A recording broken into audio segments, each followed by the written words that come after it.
ویسے تو اور بعض خواتین میں حیا ہوتی ہے، بہت ساری میں ہوتی ہے، بعض میں نہیں، وہ خود ہی نکل جاتی ہیں باہر کہ بھئی ہم کسی مرد کے ساتھ اکیلے کیوں جائیں، بعض کو جھجک ہوتی ہے۔ بہرحال آپ کی یہ ذمہ داری ہے کہ اس کے لفٹ سے باہر آنے سے پہلے آپ باہر نکل جائیں۔ تو بالکل تنہائی اختیار کرنا جوان عورت کے ساتھ کسی کے لیے بھی جائز نہیں ہے۔ ہاں، دو چار عورتیں ہوں یا دو چار مرد ہوں تو پھر چونکہ تنہائی نہیں آتی، کیونکہ انسان اللہ سے آج کل کم ڈرتا ہے، لوگوں سے زیادہ ڈرتا ہے۔ انسان سے یاد آیا، ابھی ایک صاحب آئے مغرب کی نماز کے بعد، وہ رشتوں کے لیے مجھے کہنے لگے کہ وہ کوئی بچیاں ہیں ان کے لیے وہ رشتہ بتا دیں، تو میں تو کراتا نہیں، میں نمبر دے دیتا ہوں کسی کا، تو میرے پیچھے پڑے رہے کہ نہیں آپ بتائیں، تو کیونکہ بہت قریبی دوستی ہے ان سے، بیان میں بیٹھے ہوئے ہیں ادھر، ہاں وہ بیٹھے ہوئے بھی ہیں تو کہنے لگے نہیں وہ کوئی انسان کا بچہ ہو، ایسا رشتہ بتائیں کہ کیا ہو۔ میں نے کہا اتنی مشکل شرط آپ نے بتا دی، اب نہیں ہوگا۔ آپ کہتے بھئی کسی کی بچیاں ہیں اس کے لیے ڈاکٹر کا رشتہ چاہیے، مل جائیں گے، انجینئر مل جائیں گے، مزدور مل جائیں گے، ہر طبقہ مل جاتا ہے، شرط ہی ایسی لگا دی انسان کا بچہ۔ اب میں نے کہا یہ بہت مشکل کام ہے، میں نہیں کرا سکتا ٹھیک ہے، اتنی مشکل شرط لگا دی نا، انسان کا بچہ۔ آپ کہیں کہ دنیا میں انسان کے بچے ختم ہو گئے ہیں، بھائی ختم نہیں ہو گئے، لیکن تلاش کرنا بڑا مشکل ہے، ہیں بہت الحمدللہ۔ تلاش کرنا بھی اس لیے مشکل ہے کہ جب بہت ہیں تو تلاش کرنا کیوں مشکل ہے، سوال پیدا ہوتا ہے۔ بھائی یہ ٹریس کرنا، یہ اندازہ لگانا کہ یہ انسان کا بچہ ہے بھی یا نہیں ہے، یہ بڑا مشکل کام ہے۔ یہ تو طویل عرصے جب کسی کے ساتھ آپ رہتے ہو، اس کے ساتھ سفر کرتے ہو، اس کے ساتھ مالی معاملات کرتے ہو، لین دین کے معاملات ہوں، معاشرت ہو، پھر جا کے پتہ چلتا ہے کہ یہ انسان کا بچہ ہے یا نہیں ہے۔ یہ بڑا مشکل کام ہے انسان کے بچے، تو یہ شرطیں نہ لگایا کریں کہ انسان کا بچہ چاہیے ٹھیک ہے، یہ نہ ہے۔ گدھے کے بچے ہیں ماشاءاللہ اللہ معاف، الو کے پٹھے بھی معذرت کے ساتھ بہت ہیں، تو اس قسم کی چیزیں آپ کو ان کے لیے تحقیق کی ضرورت نہیں ہوتی۔ استغفر اللہ۔ قرآن میں 15 سجدے ہیں تو حنفی 14 کیوں کرتے ہیں؟ 14 سجدے ہیں قرآن میں، وہ جو آیت ہے نا، سب کے نزدیک 14 ہی سجدے ہیں، 15 سجدے نہیں ہیں کسی کے نزدیک، 14 ہی سجدے ہیں۔ البتہ وہ جو سورہ حج کی آیات ہیں، یا ایھا الذین آمنوا ارکعوا واسجدوا واعبدوا ربکم وافعلوا الخیر لعلکم تفلحون، یہ والی آیت سجدے والی ہے یا نہیں ہے، اس میں اختلاف ہے۔ احناف کے ہاں یہ والی آیت سجدے والی آیت نہیں ہے۔ اس پہ ایک مضبوط قرینہ یہ ہے کہ اس میں جو آتا ہے یا ایھا الذین آمنوا ارکعوا واسجدوا واعبدوا ربکم، تو اس میں رکوع کا بھی حکم ہے، سجدے کا بھی حکم ہے، آگے عبادت کا بھی حکم ہے، تو اس سے مراد نماز ہے، کیونکہ قرآن میں جہاں بھی سجدے کا حکم آیا ہے نا تو الگ سے سجدے یا رکوع کی آیت ہے، رکوع کے ساتھ سجدے کا ذکر، کیونکہ رکوع کے ساتھ جب سجدے کا ذکر ہو رہا ہے تو یہ مضبوط قرینہ ہے کہ اس سے مراد کیا ہے، نماز ہے۔ بہرحال یہ پورے دلائل نہیں ہیں کہ اس پہ کلپ بنا کے آپ نے چڑھا دیا کہ بھئی مکمل، پھر وہ نیگیٹو کمنٹس آنا شروع ہو جاتے ہیں، تو یہ میں ایک قرینہ بیان کر رہا ہوں۔ ہمارے خاندان میں بہت بڑا، بھائی یہ میں پہلے بیان کر لوں کیونکہ سوالات میں پھر پورا وقت نکل جائے گا، ویسے بھی کافی دنوں بعد بیان ہو رہا ہے۔ آج جنوری کی کیا تاریخ ہے؟ 6 تاریخ 2019۔ الحمد للہ نحمده ونصلی علی رسولہ الکریم، اما بعد فاعوذ باللہ من الشیطان الرجیم، بسم اللہ الرحمن الرحیم۔ ان الذین یخشون ربهم بالغیب لهم مغفرۃ واجر کبیر واسروا قولکم او اجہروا بہ انہ علیم بذات الصدور الا یعلم من خلق وهو اللطیف الخبیر۔ هو الذی جعل لکم الارض ذلولا فامشوا فی مناکبها والیہ النشور۔ سورہ ملک کی آیات ہیں جن پر کئی ہفتوں سے درس چل رہا ہے، اس کی آواز اگر تھوڑی سی بڑھا دیں تو مجھے بہت خوشی ہوگی۔ ان الذین یخشون ربہم، بے شک وہ لوگ جو اپنے رب سے ڈرتے ہیں۔ یہ شور کیوں ہو رہا ہے بھائی؟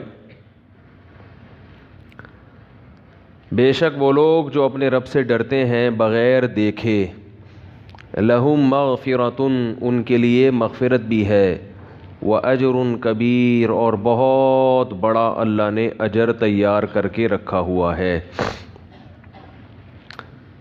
اس پر میں نے کئی ہفتوں بات کی تھی کہ بغیر دیکھے ڈرنا، یہ بغیر دیکھے اللہ نے کیوں کہا؟ کیونکہ جو لوگ مذہب کو نہیں مانتے ان کی سب سے بڑی دلیل ہی مذہب کی مخالفت میں یہ ہوتی ہے کہ جو چیز ہمیں نظر نہیں آتی ہم اس کو فالو کیوں کریں؟ بار بار یہ نظر نہیں آ رہا، نظر نہیں آ رہا، نظر نہیں آ رہا۔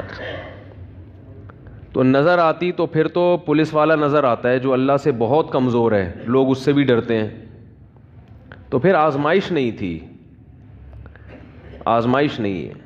امتحان ہمیشہ اس چیز کا لیا جاتا ہے جس میں غور اور فکر اور تدبر سے کام لینا پڑے۔ بالکل ٹھیک ہو گئی ہے آواز، جزاک اللہ۔ جس میں غور فکر اور تدبر سے کام لینا پڑے۔ اللہ نے اپنی نشانیاں پھیلا دیں، پھر شور ہو رہا ہے، آپ وہیں بیٹھ جائیں۔ اللہ نے اپنی کائنات میں نشانیاں پھیلا دیں۔ کون ہے جو ان نشانیوں کو دیکھ کر رب تک پہنچے گا اور رب پر ایمان لائے گا، اور کون ہے جو ان نشانیوں کو دیکھ کر رب سے منہ موڑے گا؟ اس لیے بغیر دیکھے ڈرنا ہے۔ ڈرنے کا مطلب کیا ہے؟ اللہ کی جو ذات ہے، قرآن میں جو اللہ نے اپنا انٹروڈکشن کروایا ہے، جو اپنا تعارف کروایا ہے، وہ ایسی ذات کے طور پر نہیں کروایا جس سے ڈرا جائے۔ دیکھو، جب کوئی آپ کو ڈرانا چاہتا ہے کہ مجھ سے ڈرو تو اپنی بدماشیوں کی پوری رپورٹ پیش کرتا ہے نا، کیا خیال ہے؟ بھائی کوئی علاقے میں نئے ایس ایچ او صاحب آ جائیں اور وہ چاہیں کہ پبلک مجھ سے ڈرے، تو ایک ڈنڈا لے کے وہ نکلے گا پہلے دن، اور پوری ایک پولیس موبائل ہوگی، 2-4 چیزوں کو ٹھوکریں مارے گا، 2-4 ہوٹلوں میں جا کے کپ توڑے گا، اور ایسے ہی کوئی تھوڑی سی بدماشی دکھائے گا نا اپنی۔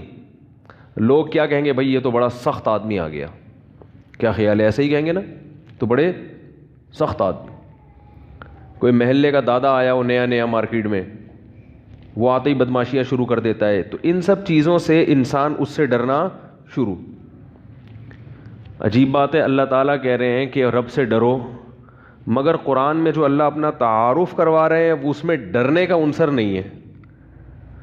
قرآن شروع ہو رہا ہے الحمدللہ رب العالمین، تمام تعریفیں اللہ کے لیے ہیں جو تمام جہانوں کا پالنے والا ہے۔ تو پالنے والے سے تو محبت ہوتی ہے یا ڈرا جاتا ہے؟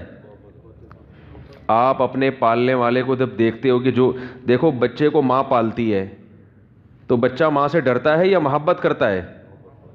محبت کرتا ہے۔ وہ تو جس چیز سے ڈرے گا تو ماں کی طرف جائے گا۔ بچے کو جب بھی دنیا میں کسی بھی چیز سے ڈر لگتا ہے تو بھاگتا کہاں ہے؟ ماں کی گود کی طرف۔ اس کو پتہ ہے کہ ماں بچائے گی اور ماں مجھے پالتی ہے۔ تو اللہ جو اپنا انٹروڈکشن کروا رہے ہیں قرآن مجید میں، تمام تعریفیں اللہ کے لیے ہیں جو تمام جہانوں کا مربی ہے، پالنے والا ہے۔ آگے اللہ نے اپنی صفت بیان کی، الرحمن بہت بڑا مہربان، الرحیم نہایت رحم کرنے والا۔ عربی بڑی فصیح و بلیغ زبان ہے، اس رحمان اور رحیم کا کوئی متبادل لفظ کسی زبان میں ہے ہی نہیں۔ انگلش میں کہتے ہیں موسٹ مرسیفل، اردو میں کہتے ہیں بڑا مہربان، حالانکہ رحمان الگ ہے، رحیم الگ ہے۔ عربی بہت فصیح و بلیغ زبان ہے۔ دیکھو اللہ کے جو 99 نام ہیں نا، 99 جو قرآن میں جن کا تذکرہ ملتا ہے، ان 99 ناموں کا کسی اور زبان میں ترجمہ ہی نہیں ہو سکتا، کیونکہ دوسری زبانوں میں وہ الفاظ ہی نہیں ہیں۔ اس کو بس وہ موسٹ اور اس طرح کے الفاظ لگا لگا کے نا کوشش کرتے ہیں کہ اس کے قریب پہنچیں۔ تو اللہ نے اپنا جو تعارف کروایا الرحمن، رحمان بھی مبالغہ ہے۔ مبالغہ سمجھتے ہو؟ جیسے گڈ بیٹر بیسٹ نا، گڈ کا معنی اچھا، بیٹر کا معنی زیادہ اچھا، بیسٹ کا معنی سب سے اچھا۔ تو مبالغہ، اس مبالغہ کہتے ہیں کہ کسی میں کوئی صفت کوٹ کوٹ کے بھری ہوئی ہو، کوٹ کوٹ کے کسی میں کوئی صفت بھری ہوئی ہو، تو اس کے لیے عربی میں الگ سے الفاظ استعمال ہوتے ہیں۔ جیسے آپ یوں سمجھ لیں کہ ایک ڈرائیور ہے، ڈرائیور وہ ہوتا ہے، ڈرائیور کی 2 قسمیں، ایک وہ جو گاڑی چلا رہا ہو تو ہم اس کو کہیں گے یہ ڈرائیو کر رہا ہے، ضروری نہیں کہ وہ ڈرائیور بھی ہو۔ ہر ڈرائیو کرنے والا ڈرائیور نہیں ہوتا. اور ایک وہ ہوتا ہے جو گاڑی نہیں بھی چلا رہا مگر پھر بھی کیا ہے بھائی ڈرائیور ہے. بات آ رہی ہے سمجھ میں؟ اس کو صیغہ صفت کہتے ہیں. پہلی قسم کو اسم فاعل کہتے ہیں. اسم فاعل کا مطلب ڈرائیو کر رہا ہے چاہے ڈرائیور ہو یا نہ ہو. اور یہ ڈرائیو نہیں بھی کر کے کیا ہے ڈرائیور ہے. یعنی اس کو اتنی مہارت ہے کہ اس کی گویا لقب ہے, اس کی صفت پڑ گئی ہے ڈرائیور. بھائی یہ بندہ کیا ہے ڈرائیور ہے, چاہے وہ ڈرائیو نہیں بھی کر رہا ہو. اور ایک آدمی ڈرائیور نہیں ہوتا لیکن وہ جب ڈرائیو کر رہا ہوتا ہے تو ڈرائیور کہتے ہیں, جب نہیں کر رہا ہوتا تو ڈرائیور نہیں بلکہ انجینئر ہے, یہ تو ڈاکٹر ہے, یہ ڈرائیور تھوڑی ہے. ابھی چونکہ ڈرائیو کر رہا ہے اس لیے ہم اس کو ابھی کیا کہیں گے ڈرائیور. اس معنی میں نہیں بلکہ اس معنی میں کہ ڈرائیو کر رہا ہے. تو الرحمن کا مطلب یہ نہیں کہ رحم کرنے والا, رحم کرنے والا نہیں, کیونکہ جو جس وقت رحم کر رہا ہوتا ہے اس کو راحم کہتے ہیں. راحم رحم کر رہا ہے. رحم اس کی صفت ہے یا نہیں ہے, اس کی ذات کے ساتھ چپکی ہوئی ہے یا نہیں, راحم کا لفظ اس کو ڈیفائن نہیں کرتا. بھائی سمجھ میں نہیں آ رہا کیا ہو گیا؟ رحمان کا مطلب ایک معنی تو رحمان میں ایک کا مطلب یہ اس کی صفت لازم ہے, اس کے ساتھ یہ چپکی ہوئی ہے. یعنی یہ گویا رحم جو ہے نا, رحم رحمت والا مادہ, اس کی جیسے ہم دیکھو کوئی کسی موقع پر بہادری کا ارتکاب کرتا ہے تو لوگ کہتے ہیں اس نے بہادری دکھائی, مگر ضروری نہیں کہ وہ بہادر بھی ہو. اور آسان مثال, ایک آدمی بدماش مشہور ہو جاتا ہے, بدماش محلے کا, لیکن وہ اس وقت بدماشی کر تھوڑی رہا ہے. ہر وقت تو کوئی بدماش بھی بدماشی نہیں کرتا, کبھی کبھار وہ شرافت کا مظاہرہ بھی کر رہا ہوتا ہے. تبھی کہتے ہیں ہے بدماش مگر اس دفعہ اس نے بڑی شرافت دکھائی ہے, شر اور آفت نہیں دکھائی, کہتے ہیں نا. لیکن اس کی وجہ سے اس کو شریف نہیں کہتے, ہم شریف نہیں کہتے. شریف وہ ہے جو شرافت میں مشہور ہو گیا ہو, اس کی یعنی جسم کا ایک خاصہ بن چکا ہو, اس کی ایک صفت لازم بن چکی ہو کہ بھئی یہ چونکہ بندہ شریف ہے لہذا یہ تو کبھی غلط کام کرے گا ہی نہیں. تو رحمان اور رحیم یہ صیغہ صفت ہیں, یہ اس میں فاعل نہیں ہے. کیا مطلب؟ اللہ کی ذات کے ساتھ رحمت ہمیشہ کے لیے اٹیچ ہو گئی ہے, یعنی اللہ کی صفت لازم ہے کہ اس نے رحمت بہرحال کرنی ہی ہے, کرنی ہے اس نے رحمت. جیسے جو ڈرائیور ہوتا ہے نا, ڈرائیور وہ گاڑی نہیں بھی چلا رہا ہوتا تو ڈرائیونگ آنا یہ بہرحال اس کا ایک لازمی صفت ہے. یہ تو آتی جہاں بھی بٹھا دو گے چلائے گا یہ, اگرچہ بھی نہیں. پائلٹ کسے کہتے ہیں؟ ضروری نہیں جو جہاز اڑا رہا ہو بلکہ جس کو اڑانا آتا ہو. تو اسی طرح راحم عربی میں کہتے ہیں جو رحم کر رہا ہو. رحمان اور رحیم کہتے ہیں رحمت جس کی صفت لازم ہو, اس کی ذات کے ساتھ متصل ہو, یعنی اس کی عادت ہو. تو جو راحم ہوتا ہے یا رحیم یا رحمان ہوتا ہے وہ غضب والا نہیں ہوتا. بات آ رہی ہے سمجھ میں کہ نہیں آ رہی؟ غضب اس کی صفت لازمہ میں سے نہیں ہے. کبھی کبھار غصہ آئے گا اس کو, اصل اس کی صفت غضب یا انتقام نہیں ہے. تو اللہ کی بھی اصل صفت ہے رحمت, مخلوق پر کیا کرنا؟ رحم. اور اللہ نے اپنا ایک نام کریم بھی بیان کیا. رحمان اور رحیم میں کیا فرق ہے میں بھی بتاتا ہوں. اللہ نے اپنا ایک نام بیان کیا قرآن میں, کریم. کریم عربی میں مختلف معنی میں استعمال ہوتا ہے. کرم سے ہے نا بھائی, ہم پہ بھی کرم کر دو کچھ. کریم عزت دار کو بھی کہتے ہیں.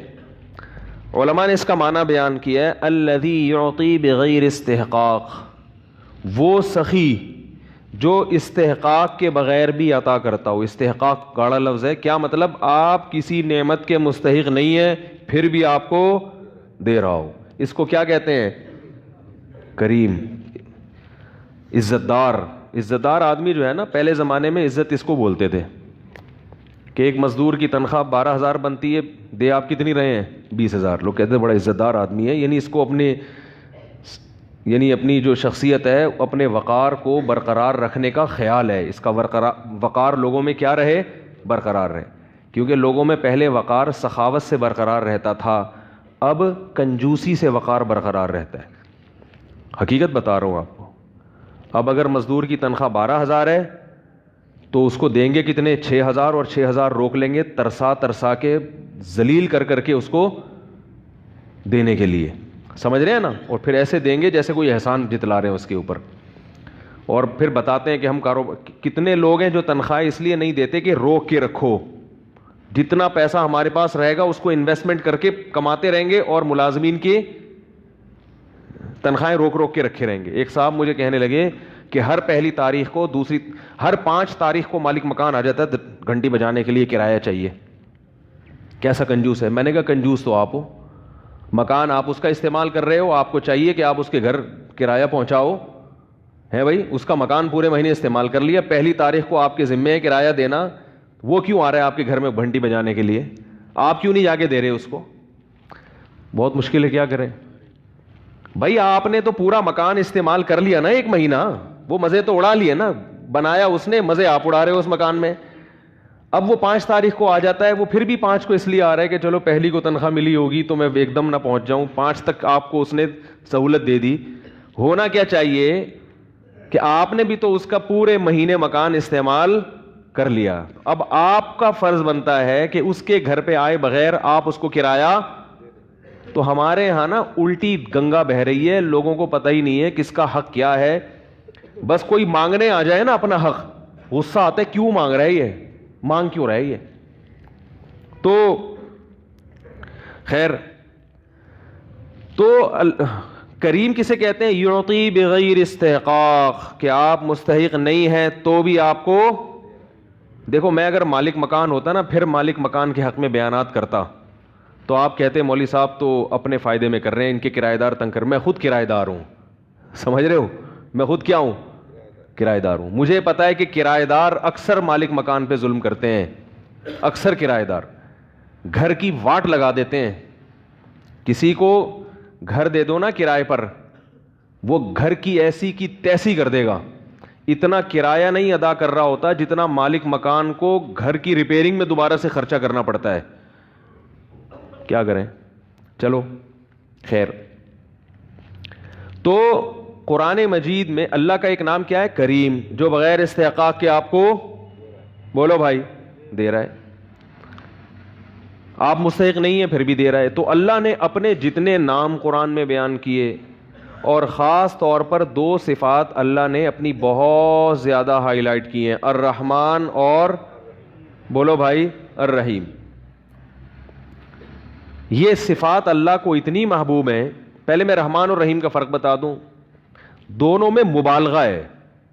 اچھا, 2 طرح سے مبالغہ ہے. ایک تو یہ کہ راحم کا مطلب اس وقت رحم کر رہا ہے, رحمان اور رحیم کا مطلب رحمت اس کی صفت لازمہ ہے, تو یہ بھی ایک مبالغہ ہو گیا نا. دوسری طرح مبالغہ یہ ہے کہ تھوڑی بھی اس کے, یعنی یہ بہت ماہر, جیسے ڈرائیور جو ہے نا, ڈرائیور ایک نارمل ڈرائیور ہوتا ہے جو گاڑیاں چلاتا ہے بڑے آرام سے, وہ کیا ہوتا ہے؟ ماہر ڈرائیور. تو ماہر ڈرائیور کے لیے الگ سے تو کوئی انگلش میں لفظ نہیں ہے, نہ اردو میں ہے. تو عربی میں مبالغے کے الگ سے صیغے ہوتے ہیں, جس سے پتہ چلتا ہے کہ یہ صفت اس میں بہت زیادہ, ایک تو اس کے لازمی حصہ ہے یہ, دوسرا تھوڑی نہیں ہے بلکہ کوٹ کوٹ کے اس کے اندر یہ صفت بھری ہوئی ہے. تو الرحمن کا مطلب بھی رحمت بہت زیادہ ہے اللہ کے اندر, اور رحیم کا مطلب بھی رحمت بہت زیادہ ہے اللہ کے اندر. اب بہت زیادہ کا جب دونوں کا مطلب ہی بہت زیادہ ہے تو یہ الگ الگ الفاظ کیوں ہیں؟ کیا ہو گیا بھائی؟ سوال پیدا ہوتا ہے نا کہ جب دونوں کا مطلب بہت زیادہ رحمت ہے تو رحمان کا لفظ الگ کیوں, رحیم کا لفظ الگ کیوں؟ تو علماء نے اس کا مفہوم بیان کیا ہے کہ بہت زیادہ رحمت 2 طرح سے ہوتی ہے. میں اس کو مثال سے سمجھاتا ہوں. دیکھو, ہم کہتے ہیں کہ فلاں آدمی علاقے کا بہت بڑا سخی آدمی ہے, بہت بڑا سخی. تو بہت بڑے سخی کے 2 مطلب ہوتے ہیں. ایک مطلب تو یہ کہ ہر ایک کو نوازتا ہے, کوئی بھی فقیر اس کے پاس چلا جائے قرضہ مانگنے کے لیے, بھیک مانگنے کے لیے, تو کسی کو بھی مایوس نہیں کرتا, چاہے تھوڑا دے مگر دیتا ضرور ہے. یہ بھی بہت بڑا سخی ہے. کیا خیال ہے؟ اتنا سخی تو دنیا میں کوئی نہیں ہوتا, کوئی بھی مانگے تو کچھ نہ کچھ دینا ہی ہے لازمی. اور ایک بہت بڑا سخی وہ ہوتا ہے کہ وہ ہر ایک کو نہیں دیتا. وہ پہلے تھوڑی آواز کم ہو گئی ہے اس کی, وہ تحقیق کرتا ہے, شور ابھی بھی ہو رہا ہے, وہ تحقیق کرتا ہے کہ کوئی مستحق ہے یا نہیں ہے؟ ہر ایک کو نہیں دیتا. اس کو پتا ہے بھائی فراڈی فقیر بہت معاشرے میں گھوم رہے ہیں, کوئی بھی آئے گا تو بیوقوف بنا سکتا ہے, وہ تحقیق کرتا ہے. لیکن جب تحقیق سے ثابت ہو جائے کہ یہ واقعی مستحق ہے تو پھر تھوڑا نہیں دیتا, پھر چھپڑ پھاڑ کے دیتا ہے اس کو. اس کو بھی لوگ کیا کہتے ہیں, یار بڑا آدمی ہے بھائی, بڑا سخی آدمی ہے. تو اللہ تعالیٰ میں جو رحمت والی صفت ہے, یہ دونوں صفتیں علی وجہ الکمال ہیں. الرحمن کا مطلب اس کی رحمت سے کوئی بھی بچا ہوا نہیں ہے, کوئی ایسی مخلوق نہیں ہے جس پہ اللہ نے رحم نہ کیا ہو. اور رحیم کا مطلب رحم بھی تھوڑا نہیں کرتا, بہت زیادہ کر رہا ہوتا ہے. تھوڑا رحم نہیں بلکہ بہت زیادہ رحم کرتا ہے وہ. اسی وجہ سے علماء کہتے ہیں کہ رحمان اللہ دنیا میں ہے اور رحیم آخرت میں ہوگا. یہ ایک مفہوم بیان کیا گیا ہے. رحمان کا مطلب ہر ایک پر رحم کر رہا ہے, کافر پر بھی اور مسلمان پر بھی. لیکن رحیم صرف کس کے لیے ہوگا؟ مسلمان کے لیے آخرت میں, جو جنت کی صورت میں ان پر رحم کرے گا, جو جس کی کوئی مثال نہیں ملتی. جنت ایسی اللہ نے بنائی ہے کہ بہت تھوڑا عمل ہم نے کیا اور اللہ اس کا بدلہ بہت زیادہ دے گا جنت. آج لوگ جنت کا بھی مذاق اڑاتے ہیں. مولانا طارق جمیل صاحب کا بیان ہونے والا تھا یونیورسٹی میں, تو کسی نے فیس بک پہ پوسٹ لگائی ہوئی تھی کہ وہ یونیورسٹی کی لڑکیوں کے ساتھ کہیں گئے ہوں گے تفریح کرنے کے لیے, تو ابھی ہم نے دنیا کی حوریں دیکھی ہیں, اب کل ہم جنت کی حوروں پر بیان سنیں گے. ابھی ہم نے دنیا کی حوریں دیکھی ہیں, اب کل ہم کس پر بیان سنیں گے؟ جنت کی حوروں پر. ٹھیک ہے, اس طرح کی پوسٹ چلانے والے کا مقصد کوئی جنت کا مذاق اڑانا نہیں ہوگا, لیکن حقیقت ایسی چیزوں سے جنت کی اہمیت کم ہو جاتی ہے, ایک مذاق بن جاتی ہے کہ اچھا ایک چلو یہ بھی ایک حورے ہیں تو وہ بھی ایک حورے ہیں. تو اس طرح کی پوسٹ نہیں چلانی چاہیے. میں یہ نہیں کہہ رہا وہ گستاخ رسول ہیں اور گستاخ ہیں, ان کا سر قلم کر دو, اور اتنا بھی فری ہونے کی ضرورت, جذباتی ہونے کی ضرورت نہیں ہے.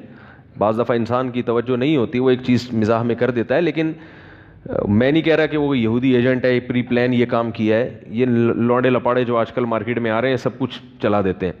لیکن حقیقت کیا ہے کہ اس طرح کی جو چیزیں ہیں وہ جنت کا کسی بھی طرح سے مذاق نہ اڑایا جائے. جنت ایک حقیقت ہے, بہت بڑی حقیقت ہے, اور خاص طور پر جنت میں حوروں کا بہت مذاق اڑایا جاتا ہے. یہ لبرل لوگ اڑاتے ہیں کہ یہ مولوی لوگ لوگوں کو حوروں کی لالچ میں بیوقوف بنا کے. ایک لبرل تھا بلکہ ایتھیسٹ تھا, اس نے ایک لمبے چوڑے کمنٹس کیے ہوئے تھے یوٹیوب پہ ایک میرے بیان پہ, کیونکہ وہ بیان انہی لوگوں کے خلاف تھا جو مذہب کے خلاف ہیں. اس نے یہ چلایا ہوا تھا کہ یہ مولویوں نے جنت میں بھی جنسی ہوس اور ان سب چیزوں کا لوگوں کو لالچ دی ہوئی ہے. دنیا میں یہ 4 شادیوں کی لالچ دی ہوئی ہے ان لوگوں نے, ہوس, جنسی ہوس, اس کو نام دیا تھا جنسی ہوس کا. اور جنت میں بھی یہ لوگوں کو ٹھرکی بناتے ہیں, جنسی ہوس کا شکار کر کے حوروں کی لالچ دیتے ہیں, ایسی خوبصورت ہوں گی, یہ ہوگا, فلانا ہوگا, ڈمکانا ہوگا. تو یہ بڑے اس نے کمنٹس کیے ہوئے تھے. یہ جو دور ہے نا, یہ پروپیگنڈے کا دور ہے. بہت سے لوگ متاثر ہوتے ہیں ایسے کمنٹس کے. تو میں نے نیچے اس میں یہ لکھا کہ یہ جو صاحب اس نے بہت زیادہ اعتراضات کیے تھے اسلام پر. تو میں نے نیچے کمنٹس میں یہ لکھا تھا کہ یہ صاحب جو بھی ہیں اسلام پر اعتراضات کر رہے ہیں, یہ مجھ سے آ کے ملیں. بات آ رہی ہے سمجھ میں؟ تمیز سے بیٹھے میرے پاس, میں ان سے انشاءاللہ محبت سے بات کروں گا. اب بھی اگر وہ صاحب میرا بیان سن رہے ہیں, لائیو جاتا ہے بیان, اس قسم کے کوئی بھی لوگ ہیں, یہ لوگ ڈرتے ہیں کہ مولوی کے پاس آئے تو یہ کہیں ٹکر نہ مار دیں اور کوئی قتل نہ کر دیں. ایسا کچھ نہیں ہے. جس کو اسلام پر واقعی اعتراضات ہیں, چاہے یہ اعتراض ہو کہ جنت میں حوروں کی لالچ دے کے یہ جنسی ہوس کا مریض بنا رہے ہیں نوجوانوں کو, کوئی بھی بات ہے نا, تمیز سے یوٹیوب پہ کمنٹس نہ کریں, تمیز سے آئیں, بیٹھیں. میں ایسے لوگوں کو وقت دینے کے لیے تیار ہوں. اگر وہ انشاءاللہ چاہے گا بات کو سمجھنا سننا, بہت تمیز سے بات ہوگی, پھڈے بازی. لوگ یہ سمجھتے ہیں ہم نے اگر یہ کر دیا تو گستاخی کا میں گستاخی کا فتویٰ نہیں لگاؤں گا, کیونکہ ایک آدمی مانتا ہی نہیں ہے اسلام کو, تو میں کیسے, وہ تو جو آپ کے دل میں ہے, جو آپ کے دل میں اسلام کے بارے میں, علماء کے بارے میں, مولویوں کے بارے میں جو کچھ آپ کے دل میں بھرا ہوا ہے, آپ آ کے میرے سامنے بتائیں. میں انشاءاللہ تمیز سے پوری بات سنوں گا, غصے کا اظہار بولو بھائی نہیں کروں. جو کہنا ہے میرے پر, کسی کو بیٹھنے بھی نہیں دوں گا پڑوس, کہیں ایسا نہ وہ اٹھ کے کوڑ دے, جذباتی ہوتے نا, یہ اس نے یہ ہمارے نبی کو یہ بولا. تو بھائی آئے تمیز سے بیٹھ کے بات کرے, انشاءاللہ اس کے اشکالات اللہ نے چاہا تو ہم حل کریں گے. اسلام میں اتنی جان ہے, اتنی طاقت ہے کہ وہ اپنا لوہا منوا سکتا ہے. ہاں جو سمجھنا ہی نہ چاہے, جس کو باقاعدہ پروپیگنڈے ہی کے لیے بٹھایا گیا ہو, جس نے یہ فیصلہ کر لیا ہو کہ میں نے ماننی نہیں ہے, تو پھر اس کا دنیا میں کوئی بھی علاج نہیں ہے. پھر تو یہ کہ ہم سمجھائیں گے. کچھ دن پہلے ایسے ہی صاحب آئے تھے اسلام پر اعتراضات کی, میں نے ہر اعتراض کا جواب دیا, وہ خاموش ہو گئے بالکل. پھر کہنے لگے سمجھ میں نہیں آ رہا. میں نے کہا میں تو اس سے زیادہ نہیں سمجھا سکتا. اب ہدایت کس کے ہاتھ میں ہے؟ اللہ کے ہاتھ میں. کچھ ایسے بھی ہیں جو سمجھ میں آ گیا ان کے. کتنے لوگ الحمدللہ مسلمان ہو چکے ہیں, کتنے ایتھیسٹ ہیں جو ایتھیزم سے توبہ کر چکے ہیں. وہ ان کے بھی میسج آتے ہیں کہ حضرت میں مکمل لبرل آدمی تھا, سارا دن اسلام کے خلاف بولتا تھا, الحمدللہ بیانات سن کے اللہ نے مجھے ہدایت دے دی ہے اور مجھے اسلام سمجھ میں آ گیا ہے, اسلام سے محبت ہو گئی ہے. تو تمیز سے بیٹھ کر بات کرو. اس طرح پروپیگنڈا کرنا, ایبیوز لینگویج استعمال کرنا, یہ شریف لوگوں کا کام نہیں ہے. نبی صلی اللہ علیہ وسلم کو بہت برا بلا کہا ہوا تھا اس شخص نے کہ وہ دیکھو یہ اتنی خود 11 شادیاں کر کے عیاشی میں پڑ گئے اور لوگوں کو بھی 4 کے عیاشی میں ڈال دیا. تو یہ سب پروپیگنڈے ہیں. ان سب باتوں کا ہمارے پاس جواب موجود ہے, تو میں ابھی ان کا جواب نہیں دوں گا, موضوع چینج ہو جائے گا. تو جنت ایک حقیقت ہے, اللہ نے بنائی ہے نیک بندوں کے لیے. جنت کی حوریں بھی اس میں ایک حقیقت ہیں. جنت میں شراب کی نہریں ہیں, شہد کی نہریں ہیں, دودھ کی نہریں ہیں. ہمیں تو سب چیزیں چاہیے. جس کو یہ لگتا ہے کہ یہ عیاشی ہے تو بھائی وہ نہ جائے جنت میں. کیا خیال ہے؟ وہ اللہ سے کہے اللہ مجھے نہیں چاہیے, لیکن پھر وہ دنیا میں بھی ان چیزوں کو حاصل کرنے کی کوشش نہ کرے, کیونکہ یہ سب نائٹ کلب کے عادی ہوتے ہیں. اس طرح کے جتنے لوگ ہیں نا, ان کو وہ جنت میں جو اللہ نے حوروں کا نقشہ کھینچا ہے وہ تو لگ رہی ہوتی ہے کہ یہ مولوی لوگوں کو معاذ اللہ ٹھرکی بنا رہے ہیں, یہ کر رہے ہیں, وہ کر رہے ہیں, لیکن خود ان کی راتیں کیا کن چیزوں میں گزارتے ہیں, کتنے لڑکیوں سے ان کی دوستیاں ہوتی ہیں, یہ لوگ ہم سے زیادہ جانتے ہیں. ٹھیک ہے نا, یہ تو ہم سے زیادہ جانتے ہیں. تو ان کے ہاں تو حلال و حرام کا کوئی فرق ہی نہیں ہے. تو اللہ تعالیٰ نے ایک حقیقت رکھی ہے, مرد کے دل میں عورت کی رغبت رکھی ہے.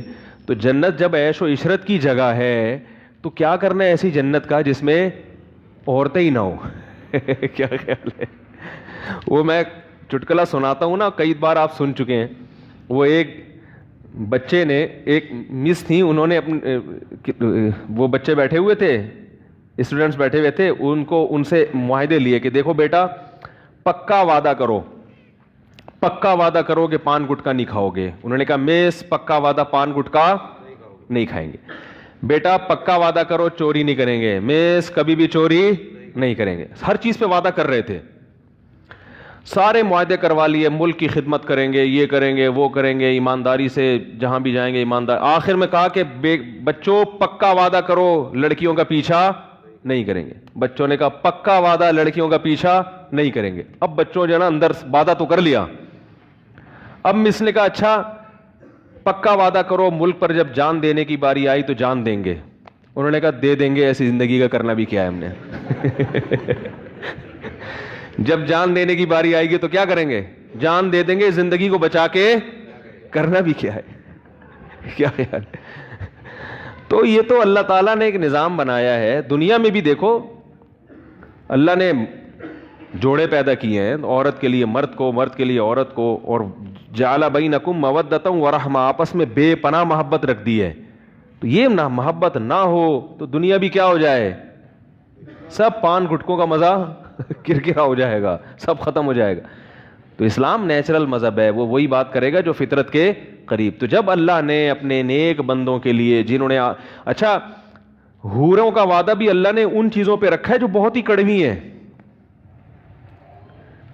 ان چیزوں پہ اللہ نے رکھا ہے. میں حیران ہوتا تھا, حدیث میں آتا ہے جس شخص نے غصے پہ قابو کیا, غصہ آ رہا ہے مگر اللہ کے خاطر وہ غصے کے کڑوے گھونٹ کو پی گیا. یہ بڑا مشکل کام ہے. جب غصہ آئے اور کمزور پہ آئے, طاقتور پہ تو سبھی پی جاتے ہیں. اپنے باس پہ غصہ آ رہا تو کڑوا گھونٹ نکلے گا, باہر نکل کے پھر الٹی کر کے نکال دے گا وہ سارا گھونٹ. باس پہ تو کوئی بھی غصہ نہیں. کوئی جونیئر آفیسر ہے آرمی میں, وہ ابھی جیسے مجھے بھی غصہ آ رہا ہے پی رہا ہوں میں. کیا خیال ہے بھائی؟ بار بار اسپیکر دائیں بائیں ہو رہا ہے. انہوں نے بڑی محنت کی ہے, آج پھر بھی پتہ نہیں کیا مسئلہ ہے یہ. تو غصے کے کڑوے گھونٹ کو پینا سخت کمزور پہ، بیوی پہ غصہ آ رہا ہے پی گئے، بچوں پہ غصہ آ رہا ہے پی گئے، بوڑھے باپ پہ غصہ آ رہا ہے پی گئے، کیونکہ وہ بیچارہ وہ تو نے کما کے کھلانا تھا، کھلا دیا، اب وہ آپ کے کام کا نہیں ہے، وہ بیچارہ بس پڑا ہوا ہے کھانس رہا ہے، اب وہ بات پہ آپ کو پوچھتا ہے کہاں جا رہے ہو، کہاں سے آ رہے ہو، آپ کو غصہ آتا ہے۔ اللہ کیا کہہ رہے ہیں، اس غصے کے کڑوے گھونٹ کو پی جاؤ، بڑا مشکل ہے پینا، اس پہ کوئی الاؤنس نہیں ملتا گورنمنٹ کی طرف سے، اس پہ کوئی تنخواہ نہیں بڑھتی، انکریمنٹ نہیں لگتا، اس پہ کچھ بھی نہیں ہوتا، تو یہ صرف اللہ کے لیے کہ یار باپ پہ غصہ آ رہا ہے پی جاؤں، ماں پہ غصہ آ رہا ہے، بیٹی کو ماں پہ آج غصہ آتا ہے نا تو نکال دیتی ہے غصہ، وہ چپ نہیں بیٹھتی۔ یہ آج کل لڑکیوں میں بڑا مسئلہ ہے، ماں کے سامنے چیختی چلاتی بہت ہے، یہ تصور نہیں تھا ہمارے معاشرے میں کہ بیٹی ماں کے سامنے اونچی آواز سے بات کرے، لیکن آج کل ہو رہا ہے۔ چھوٹی بچیاں تو چلو وہ تو بالغ بیٹیاں، کیا فائدہ ایسی تعلیم کا بھائی، آپ نے ماں کے سامنے اپنی زبان پہ کنٹرول کرنا نہیں سیکھا تو کیا فائدہ ایسی تعلیم کا؟ سارا زور ماں باپ کا بھی نا، سارا زور تعلیم پر ہے، پھر اولادیں ایسے ہی نکلتی ہیں۔ تربیت کی ان کو بھی فکر، انسان کا بچہ، جو میں بھی کہہ رہا تھا نا مارکیٹ میں شارٹ ہیں، پڑھے لکھے کو انسان کا بچہ نہیں کہتے، تربیت یافتہ کو انسان کا بچہ کہتے ہیں۔ سمجھا پا رہا ہوں میں اپنی بات؟ جس کی تربیت ہو، جو اپنے بڑوں کے سامنے چپ رہتا ہو، اس کو کیا کہتے ہیں؟ یہ مارکیٹ میں ایسے لوگ شارٹ ہیں۔ اس لیے میں لوگوں کی عقیدت سے کبھی متاثر نہیں ہوتا۔ لوگ آتے ہیں ہاتھ پاؤں مفتی صاحب چومتے ہیں، بعض لوگ ہاتھ بھی چومنا شروع کر دیے، حالانکہ میں نہیں پیر و مرشد تو ہوں نہیں، مجھے پتہ ہوتا ہے کہ اس کے مزاج کے خلاف جس دن میں نے بات کی یہ تھوکنا بھی گوارا نہیں کرے گا۔ عوام کی عقیدت ایسی ہی ہوتی ہے۔ میں نے رمضان میں ایک سیاسی جماعت کے حق میں تھوڑی سی بات کر دی تھی، اس کے مخالف پارٹی کا ایک آدمی بیٹھا تھا، اعتکاف توڑ کے چلا گیا۔ میری عقیدت محبت میں اعتکاف میں آیا، یہاں ہماری مسجد میں، مفتی صاحب کی مسجد میں بیٹھوں گا، اتنے اچھے ہیں مفتی صاحب۔ میں نے جو بات کی حمایت میں بھی نہیں کی، وہ ایسی بات تھی جس سے تھوڑی سی حمایت ٹپک رہی تھی کہ فلاں پارٹی کی تھوڑی سی کیا کر رہا ہوں، حمایت، وہ تھے اس پارٹی کے کیا مخالف۔ اتنا غصہ آیا ان کو کہ میں تو مفتی صاحب کو نیک آدمی سمجھتا تھا، انہوں نے اس پارٹی کی کیا کر دی، اعتکاف توڑ کے، یہ بھی نہیں دیکھا کہ اعتکاف توڑنا جائز نہیں۔ تو پبلک کی عقیدت سے جو متاثر ہو جائے، سارے ایسے نہیں ہوتے الحمدللہ، کچھ واقعی تمیز کے بھی ہوتے ہیں لیکن یہ عقیدت محبت یہ بڑی عجیب چیز ہے۔ ذرا سی مزاج کے خلاف ظرف ہے ہی نہیں لوگوں میں۔ بھائی یہ فرض کر لو کہ ان سے غلطی ہو گئی ہوگی، مولوی صاحب سے، انسان ہے، غلطی ہو گئی ہوگی تو غلطی نہیں ہو سکتی کیا؟ بھائی یہ جو فلاں کے بارے میں سپورٹ کر رہے ہیں یہ غلط کر رہے ہیں، ان کی خیال میں صحیح ہے لیکن ہمارے خیال میں کیا غلط، ختم، قصہ ختم، چلو جی اب مولوی صاحب کا بیان سنتے ہیں۔ ساری باتیں تو نہیں آپ کو غلط لگیں گی نا۔ اور بعض دفعہ یہ بھی ہوتا ہے کہ آپ خود غلط ہوتے ہیں، جو بیان کرنے والا ہے وہ جس کی حمایت کر رہا ہوتا ہے وہ حمایت واقعی کیا ہوتی ہے، جیسے یہ غلط ہو سکتے ہیں تو آپ بھی تو غلط ہو سکتے ہیں نا۔ تو ذرا سی بات دائیں بائیں ہو جائے، مزاج کے خلاف ہو جائے، ایک دم عقیدت ختم۔ تو پھر باپ کے ساتھ بھی یہی سلوک ہے، ماں کے ساتھ بھی یہی سلوک، جس کو عالم مفتی کہتے ہیں اس کے ساتھ بھی یہی سلوک، جن کو مولانا طارق جمیل صاحب کا دیکھو نا کیا حشر کیا، یہ سارا عقیدت مندوں نے کیا ہے۔ حضرت مولانا طارق جمیل صاحب کا جو کچھ دن پہلے بیان آیا تھا، پی ٹی آئی کے تھوڑا سا حق میں جا رہا تھا وہ بیان، تو ان کے جو پی ٹی آئی کے مخالفین تھے انہوں نے کیسی ایسی کی تیسی کر کے رکھی ہے ان کی۔ بھائی آپ ایک آدمی کی محنت دیکھو، ساری زندگی اس سے آپ نے اتنا کچھ سیکھا ہے، اگر زیادہ سے زیادہ غلط کر دیا نا تو بھائی بولو انسان ہے، غلطی ہو سکتی ہے، ان کو نہیں حمایت کرنی چاہیے تھی، انہوں نے کر دی، غلط کیا، بس ختم ہو گئی بات۔ آپ ایک کلپ بنا دو حضرت کی رائے سے متفق نہیں، ختم، سب گالیاں، منافق، یہ بکا ہوا۔ اور ابھی تک میرے پاس ایس ایم ایس آ رہے ہیں میرے خلاف بھی اور ان کے خلاف بھی، اس میں ایسی ایسی فحش گالیاں کہ میں کیا بتاؤں۔ تو یہ کیا ہے، جذبات میں ایک دم پاگل ہو جانا، ایک دم پاگل۔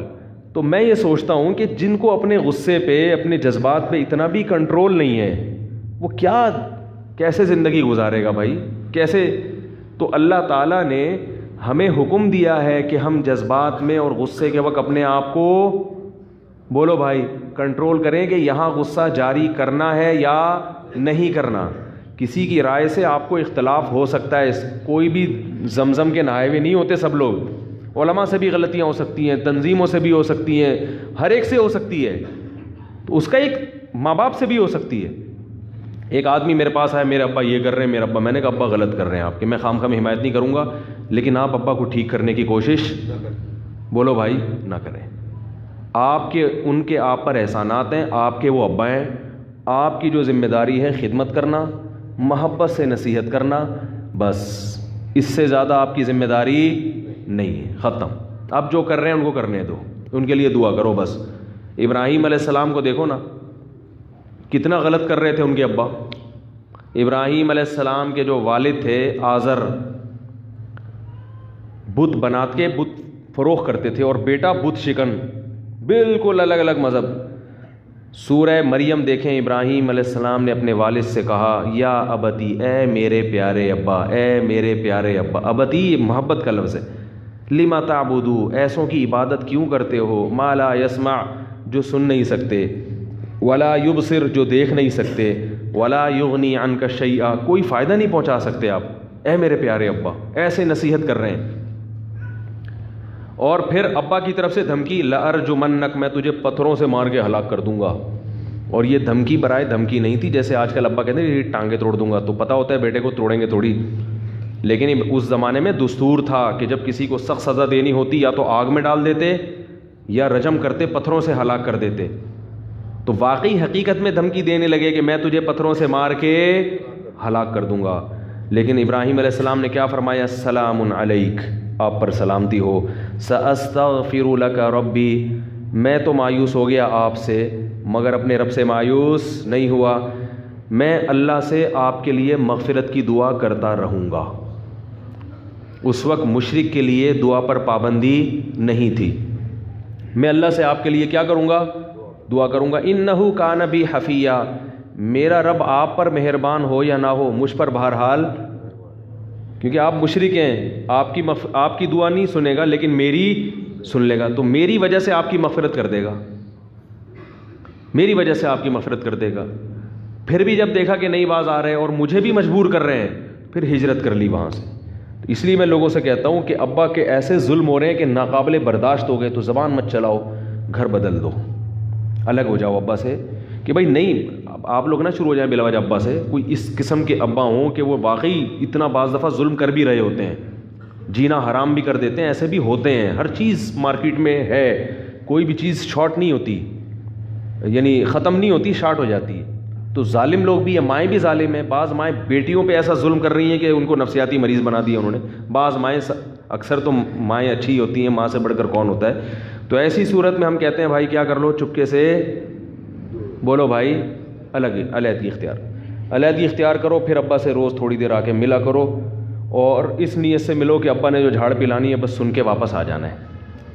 بھائی آدھا گھنٹہ بیٹھوں گا, ٹائم دیکھ کے ابا نے پلانی ہے, بھائی تو کم بخت پہلے ہی نالائق, تو اب تو الگ بھی ہو گیا. ہاں ایسی ہوتی ہے اولاد, یہ تجھے سکھاتے ہیں مدرسے والے, یہ تجھے سکھاتے ہیں تبلیغ والے. وہ ابا نے سنانی, آپ جاؤ آدھا گھنٹہ بیٹھو کہ بھائی میں نیت کرتا ہوں ابا کی سننے کی. اللہ کے لیے ہے نا, میں نیت کرتا ہوں ابا کی الٹی سیدھی سننے کی, کیونکہ وہ میرے, جب نماز میں لوگ لمبی چوڑی نیتیں کرتے ہیں نا, میں نیت کرتا ہوں ابا کی سننے کی, الٹی سیدھی سننے کی, کیونکہ وہ میرے ابا ہیں, ان کی سنوں گا تو ثواب ملے گا. اور کیا وہ بھی میں بتاؤں گا کون سا ثواب ملے گا, تو وہ بس سنوں گا, کیونکہ ابراہیم علیہ السلام نے تو اس سے بھی زیادہ سنی ہے, ان کو تو اس سے بھی زیادہ دھمکیاں ملی تھیں. یہ سب محاسبے مراقبے کر کے آپ پہنچیں, آدھا گھنٹہ تمیز سے سنیں, اس کے بعد بولیں اور ابا سنائیں کوئی خدمت میرے لائق, خدمت میں تجھے گھنٹے سے. تو اس طرح آدھا گھنٹہ ہو تو پھر پتلی گلی سے نکل لیں. تو جو اکثر ابا ایسے نہیں ہوتے, ابا سے بڑھ کر تو کوئی اولاد کے لیے ہے ہی نہیں نا نعمت, لیکن ہزاروں میں کوئی ایک اس طرح بھی ہوتے ہیں. تو میں ان کو یہ مشورہ دیتا ہوں, جاؤ سن کے, اور کچھ ہدیہ بھی دے دو ان کو, خرچہ بھی اٹھاؤ ان کا, ہدیہ بھی دو. دیکھو سب کچھ عبادت سے نہیں ہوتا. آج جو دین کی طرف آتا ہے تو کچھ تھوڑا سا عبادت کی طرف تو رجحان ہو جاتا ہے, اخلاق کی طرف رجحان, اور اخلاق بھی اگر اچھے ہوتے ہیں نا, کسٹمر سے اچھے ہو جاتے ہیں. بس مصیبت ہی اخلاق پر. حضرت مولانا طارق جمیل صاحب کا بیان سنے گا تو اخلاق کس کے ساتھ اچھے ہو جائیں گے, جا کے کسٹمر کے ساتھ. صحیح ہے نا, بیوی کے ساتھ اچھے نہیں ہوں گے, اولاد کے ساتھ اچھے نہیں ہوں گے, ابا کے ساتھ اچھے نہیں ہوں گے, اماں کے ساتھ پھر بھی وہ ویسے کے ویسے ہی رہیں گے. تو اینٹ کا جواب پتھر سے دیتے ہیں. اسلام میں خونی رشتوں کی اہمیت غیروں سے بہت زیادہ, یاد رکھو, تھوڑی زیادہ نہیں ہے, بہت زیادہ ہے. قرآن میں اہل جنت کی جو جہاں بھی صفات بیان کی اکثر جگہوں پہ رشتہ داری کا ذکر اللہ نے لازمی کیا. میں جب تلاوت کرتا تھا نا ان آیات کی، جب ہم نئے نئے دین کی طرف آئے یعنی مدرسے کی طرف گئے، تو میں حیران ہوتا تھا کہ یہ تو ویسے ہی انسان میں نیچرل ہے رشتہ داروں سے محبت. یہ قرآن اتنا ہائی لائٹ کیوں کرتا ہے اس چیز کو؟ اس وقت میری سمجھ میں نہیں آتا تھا. قرآن بار بار یوں کیوں کہتے ہیں اہل جنت رشتہ داری جوڑتے ہیں، رشتہ داری جوڑتے ہیں، رشتہ داروں کا خیال کرتے ہیں؟ بار بار حدیث میں بھی آتا ہے. حالانکہ عربوں میں تو رشتہ داری ویسے ہی جوڑنے کا رواج تھا. بھائی عرب میں سب برائیاں تھیں، مگر رشتہ داری تو ان میں یہ تو نیچرل ہے نا. جب قبیلہ خاندان ہوگا تو عرب تو اپنے رشتہ داروں کے لیے سر کٹاتے تھے، لڑتے تھے. عربوں میں یہ دستور نہیں تھا کہ ایک بھائی کو آپ نے پیٹ دیا تو بس اب گئے. نا نا نا نا نا، ایک بھائی کو کسی نے مار دیا تو اب اس بھائی کے جتنے ریلیٹیو ہیں وہ آپ کو نہیں چھوڑیں گے. بولے کہ ہمارے بھائی پہ ہاتھ کیسے اٹھایا؟ وہ تو کٹ جاتے تھے، پوری پوری نسلیں کٹ جاتی تھیں. آج بھی قبائلی علاقوں میں اسی قسم کا رواج ہے. وہ ایک قتل ہو جائے تو پرپوتا جا کے انتقام لے رہا ہوتا ہے کہ میرے پردادا کو اس نے مارا تھا، وہ نہیں چھوڑے گا. تو رشتہ داری تو اس زمانے میں لوگ جوڑتے تھے. تو قرآن نے پھر اتنا اہتمام، دیکھو بت پرستی کے خلاف قرآن نے بولا اتنا زیادہ، تو سمجھ میں آتا ہے کہ بت پرستی اس وقت معاشرے میں کیا خیال ہے بھائی، پھیلی بھی تھی. تو رشتہ داری کو اتنا فوکس کیوں کر رہا ہے قرآن؟ آج سمجھ میں آتا ہے. اللہ کو پتہ تھا کہ ایک زمانہ ایسا آنے والا ہے جس میں فیملی سسٹم تباہ ہو جائے گا. یورپ کا کلچر، مغربی کلچر ہمارے معاشرے میں پھیل جائے گا. پھر لوگ دوستوں کو، کلائنٹ کو، کسٹمر کو اہمیت دیں گے، رشتہ داروں کو اہمیت نہیں دیں گے. اور رشتہ داری جوڑنے میں جو برکتیں اور فائدے ہیں وہ دوستیوں میں نہیں ہیں. خونی رشتے جو ہے نا، یہ ایک دوسرے کی تربیت کی فکر میں لگے رہتے ہیں، نیچرل ہے یہ. تو یہ جتنے مضبوط ہوں گے، ان میں جتنی زیادہ محبت ہوگی، اتنا ہی معاشرے میں نا صالح افراد پیدا ہوں گے، اچھے افراد پیدا ہوں گے. اور جتنی ان میں آپس میں نفرتیں ہوں گی، اتنے ہی معاشرے میں چور اور ڈاکو زیادہ پیدا ہوں گے. تو یہ بہت، اسلام نے بہت زیادہ اس فیملی سسٹم کو مضبوط کرنے پر زور دیا ہے. یہ تمہارا نظام جو فیملی کا جو سسٹم ہے نا، یہ بہت مضبوط ہونا چاہیے. تو اس کے جوڑ کی بہت کوشش کی ہے.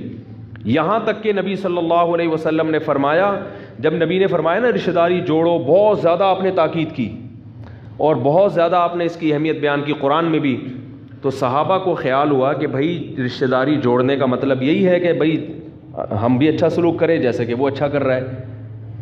تو نبی صلی اللہ علیہ وسلم نے یہ غلط فہمی دور کی. فرمایا کہ نہیں، رشتہ داری جوڑنا اسے نہیں کہتے کہ جو تم سے جڑے تم اس سے جڑو. نا نا نا نا، یہ مطلب ہی نہیں ہے. فرمایا رشتہ داری جوڑنے کی جو میں ترغیبیں دے رہا ہوں، جس پر اللہ نے جنت کی بشارت دی ہے، یہ وہ ہے کہ وہ تم سے ٹوٹے پھر بھی تم اس سے جڑو. یہ بڑا مشکل کام ہے بھائی، بہت بڑا مشکل کام ہے. کیونکہ طیش میں آ جاتا ہے آدمی، کیونکہ انسان اسی سے جڑتا ہے جس سے اس کا کوئی مالی مفاد وابستہ ہو، ورنہ وہ جڑ کے کیا کرے گا؟ کیا خیال ہو گیا بھائی؟ غلط تو نہیں کہہ رہا؟ ارے بھائی ایک آدمی ناراض ہوتا رہا، لوگ کیا کہتے ہیں، کوئی بھائی سے ناراضی ہو جائے، بہن سے ہو جائے، ہونے دو، میرا کیا اکھاڑ لے گی، کہتے ہیں نا. میں ٹی وی میں آ رہا ہوں، کیا کچھ بول تو لو بھائی. بھائی بہنوں میں لڑائی ہو جائے تو وہ ایک دھمکی دے کہ میں تجھ سے بات نہیں کروں گی، دوسری جواب میں کیا کہتی ہے، تو بات نہ کر کے میرا کیا اکھاڑ لے گی. یہی بولے گی نا، جا نہیں کرنی ہے کرو، نہیں کرنی ہے. ہم تو بھائی جو تمیز سے بات کرے اس سے تمیز سے ملتے ہیں، جو نہیں ملے ہم بھی نہیں ملتے. یہ ڈائلاگ ہیں جو مارکیٹ میں ایسے سستے بک رہے ہیں، مارکیٹ میں ہی ہر جگہ آپ کو مل. بھائی کی بھائی سے لڑائی ہو جائے، بھائی ملتا ہے ملے، نہیں ملتا میرا یہ کیا سمجھتا ہے میں اس کے ٹکڑوں میں پلتا ہوں کیا؟ اللہ کا شکر ہے اپنا کھاتا ہوں، اپنا پیتا ہوں. یہ سنتے رہتے ہیں ہم لوگ. یہ بھائی اپنا کھاتے ہیں، اپنا پیتے ہیں، ہم کون سے ٹکڑوں کے محتاج ہیں؟ ملنا ہے ملو، نہیں ملنا نکلو. کیا خیال ہے؟ تو پہلے بھائیوں میں چلا، بہنوں میں چلا، اب ابا اماں پہ بھی آ گیا. اب کہاں چلا گیا؟ ابا اماں پہ بھی یہ ڈائلاگ چل رہے ہیں. بھائی ابا ہیں، کھلا دیا ہم نے، انہوں نے کون سا ہمارا کوئی اتنا خیال کیا ہے؟ تو بھائی ٹھیک ہے، اچھی طرح سے چلتے ہیں، ٹھیک ہے. نہیں تو بھائی یہ چیزیں ہمارے معاشرے میں بھی چل رہی. بیوی کو بھی یہ دھمکی دیں گے، بیوی شوہر کو دھمکی دے گی. دھمکیوں پہ جو چل رہا ہے حساب کتاب. صرف وہاں دھمکی نہیں دیتے جہاں ڈر ہوتا ہے کہ وہ اس سے بڑی دھمکی نہ دے دیں. جیسے ایک آدمی نے چاقو نکالا نا کسی کی, رکھ دیا کہ تیری جیب میں جو کچھ ہے نکال دے, اس نے جیب سے بندوق نکالی بولا اب تیری جیب میں جو کچھ ہے, اب تیری جیب میں جو کچھ ہے نکال. تو جس کا ڈر یہ ہوتا ہے کہ بندوق ہی نہ نکال دے, وہاں تو ایسے یس سر, گورنمنٹ کے اداروں میں جا کے دیکھو کیسے یس سر جی سر. میں اکثر اپنا واقعہ بتاتا ہوں کہ ایک جگہ میں گیا گورنمنٹ کے ادارے میں, کسی کے ساتھ گیا, کوئی گواہی تھی, پتہ نہیں کیا معاملہ تھا. تو وہ پلاٹوں کا کوئی فائلیں پہ سگنیچر کروانے تھے, پلاٹ پہ کسی فائل پہ سگنیچر کروانے تھے کسی آفیسر سے. اب اس آفیسر کا ٹائم یا تو ختم ہو گیا تھا یا ہونے والا تھا, تو اس نے سگنیچر سے انکار کر دیا. اب جو ملازم کھڑا ہوا ہے نا, میں دیکھ رہا تھا اس کے اسٹائل کو, میں بہت زیادہ آبزرو کرتا ہوں چیزوں کو جب بھی کہیں بچپن سے میری عادت ہے. میں اس کا اسٹائل دیکھ رہا تھا, ایسے بھکاری پن والا منہ بنا کے نا, سر پلیز سگنیچر کر دیں. اسٹیٹ ایجنٹ تھا وہ, اس کا چونکہ کمیشن تھا نا اس سگنیچر کروانے میں. اس نے نا غصے میں آفیسر نے فائل اٹھا کے یوں پھینکی ہے, یا تو اس کے منہ پہ ماری ہوگی جو لگی نہیں, دیوار پہ جا کے لگی. اتنا غضبناک ہوا, بولا نہیں کروں گا جاؤ. ذرا بھی غصہ نہیں آیا اس اسٹیٹ ایجنٹ کو. میں یہ سب چیزیں نوٹ کر رہا تھا, میں اس سے سبق لے رہا تھا کہ اگر اس کا 10واں حصہ بھی ہم اللہ کے ساتھ کر لیں, کیا خیال ہے بھائی؟ بعض دفعہ اللہ بھی ہمیں کسی آزمائش میں ڈال دیتا ہے, تو ہم فوراً منہ سے کفر بکنا بجائے اس کے کہ لجاجت کریں اور عاجزی کر لیں اللہ کے سامنے کہ بھئی اللہ نے آج تک اتنی نعمتیں کی ہیں, تھوڑی سی آزمائش آ گئی تو اس میں بھی ہمارا فائدہ ہوگا, اور جھک جائیں. نہ کفر بکنا شروع کر دیں گے, خودکشی کی باتیں. اسی طرح والدین کے ساتھ بھی یہی معاملہ ہے. تھوڑا سا والدین یہی کام اگر باپ کرتا تو دیکھو پھر اولاد کیسے چیختی چلاتی. اگر باپ فائل اٹھا کے پھینک دیتا, بیٹا کہتا جاؤ تم نے تو ساری زندگی ہماری ماں کو بھی ستایا, یہ تانے ہمیں بھی ستاؤ گے, یہ کر دو گے, میں یہ کر دوں گا, میں دیکھتا ہوں, میں 3 دن تک گھر سے غائب ہو جائے گا بتائے بغیر. تو میں دیکھ رہا ہوں کہ وہ آفیسر کے سامنے پھر, کیونکہ اس کا کمیشن مارا جا رہا ہے 20-25 ہزار روپے کا, پھر میں نے دیکھا وہ فائل اٹھا کے لایا, اس کو جھاڑا, پھر سر کے پاؤں میں لگ رہا ہے, گر رہا ہے, اور سر پلیز, اور ایسے مکھن لگائے ہیں کہ اس کمبخت سگنیچر کروا کے ہی چھوڑے, اس نے کام نکلوا کے نکل گیا. سبق حاصل کرنا چاہیے ان واقعات سے. اس کو غصہ نہیں آ رہا, اس کو پتہ ہے میرا کمیشن مارا جائے گا, اور اس کو تو روزانہ اسی سر سے واسطہ ہے نا, اسی آفیسر سے روزانہ اس کا واسطہ ہے. وہ کہے گا اس سے پھٹا کر کے میں جاؤں گا کہاں. تو بات یہ ہے کہ وہاں 20-25 ہزار کا کمیشن نظر آ رہا ہے, تو اخلاق بھی اچھے. اس کو پھر اخلاق پر حضرت مولانا طاری جمیل صاحب کا بیان سننے کی ضرورت نہیں, اس نے کبھی سنا بھی نہیں ہوگا. اور جنہوں نے سنے ہوئے ان کی حالت, میں خود بھی اس میں داخل ہوں, ان کی حالت دیکھو کیا ہے, ان کی حالت دیکھو کیا ہے. اللہ سے بھی لڑنا شروع کر دیتے ہیں, باپ سے بھی, ماں سے بھی, بزرگوں سے بھی, علماء سے بھی, جن کے ہاتھ پاؤں چوم رہے ہوں گے ان کو بھی گالیاں دینا شروع کر دیتے ہیں ایک دم جذبات میں آ کے. تو اس لیے اللہ تعالیٰ نے بتا دیا کہ دیکھو جو امپلائی اپنے آفیسر کے سامنے اس طرح سے جھک رہا ہے, کوئی ملازم, اس کو جتنا کمیشن مل رہا ہے وہ بہت تھوڑا ہے. میرے کہنے پر غصے کو پی جاؤ گے, برداشت کر لو گے. جہاں غصہ جاری کرنا حرام, بعض جگہوں پہ غصہ جاری کرنا واجب ہے, وہ تو ایک الگ چیز ہے. تو میرے کہنے پر اگر پی جاؤ گے, برداشت کرو گے, تو میں جو تمہیں کمیشن دوں گا وہ اس کمیشن سے بہت, بولو بھائی, زیادہ. اب وہ کیا کمیشن ہے میں بتانے والا ہوں ٹھیک ہے نا, وہ کیا کمیشن. تو وہ بہت, کیونکہ مشکل بہت ہے. کمزور پہ غصہ آئے اس کو پینا بہت مشکل کام ہے, بہت مشکل کام ہے. تو اللہ نے کیا فرمایا, صحیح حدیث ہے, صحیح ہے مسلم کی یا صحیح بخاری کی, فرمایا کہ جو شخص غصے پر قادر تھا پھر بھی غصے کے کڑوے گھونٹ کو پی لیا, قیامت کے دن اللہ تعالیٰ میدان حشر میں اس کو بلائیں گے. وَيُزَوِّجُهُ مِنَ الْحُورِ الْعِينِ مَا شَاءَ, کہ اللہ کہیں گے یہ اتنی ساری لاکھوں کروڑوں حوریں کھڑی ہوئی ہیں, ان میں سے جس سے کہے گا تیرا نکاح, بولو بھائی, کر دو. جس سے کہے گا تیرا نکاح. ایک تو جنت کی حوریں, کیا خیال ہے, وہ ویسے ہی مشک و عنبر سے بنایا, پھر ان میں سے بھی آپ کو چوائس دی جائے, کیا خیال ہے, آپ کو کیا دی جائے کہ ان میں سے جس پہ ہاتھ رکھے گا وہ تیری ہو گئی. ایک دفعہ غصہ کا گھونٹ پینے پر یہ اللہ کی طرف سے اجر ہے. اب اس میں لبرل لوگ تو بولیں گے کیا ان لوگوں کو حوروں کی لالچ میں رکھا ہوا ہے. بھائی ہم اللہ پر ایمان رکھتے ہیں, اللہ کی آیات پہ ایمان. اللہ انسان کی فطرت کو جانتا ہے, مرد کی فطرت کو جانتا ہے, اس لیے اللہ نے ہمارے لیے وہی چیز بنائی جو اللہ کو پتہ ہے ان کو سب سے. کیونکہ جو لبرل لوگ ہیں نا, ان کو بھی اگر یہ چوائس دی جائے تو سارے اچھے اچھے بن کے دنیا میں یہ چوائس دے دیں نا, دنیا میں کچھ 15-20 حسین عورتیں کھڑی کریں اور یہ جو اسلام پر اعتراض کر رہے ہیں ان سے بولیں کہ تم یہ کام کرو, ان میں سے جس پہ ہاتھ رکھو گے تمہاری ہو جائے گی. پھر دیکھو پوری رات تہجد میں کھڑا رہے گا, عشاء سے لے کے, جو مذہب مخالف ہے نا, عشاء سے لے کے فجر تک, فجر سے لے کے پھر عشاء تک نماز ہی پڑھتا رہے گا بیٹھے. تو یہ انسان کی فطرت ہے. اللہ نے جنت میں وہی چیز رکھی ہے جو ہمیں مرغوب ہیں, ایسی چیزیں رکھ دیں جو ہمیں مرغوب ہی نہیں ہیں. تو یہ دین برحق کی علامت تھوڑی ہوگی, یہ کوئی اس کی علامت تھوڑی ہوگی دین برحق ہے. یہ تو اس کی علامت ہوگی یہ دین برحق نہیں ہے. یہ تو انسان کی نیچر ہی نہیں جانتا. تبھی تو قرآن میں آتا ہے کہ جب جنتی جنت میں جائیں گے تو وہ جو چیزیں جنت میں دیکھیں گے تو کہیں گے کہ کلما رزقوا منها من ثمرۃ رزقا قالوا هذا الذي رزقنا من قبل. وہ کہیں گے اللہ یہ تو وہی ہے جو دنیا میں بھی ہمیں تو نے دیا ہے.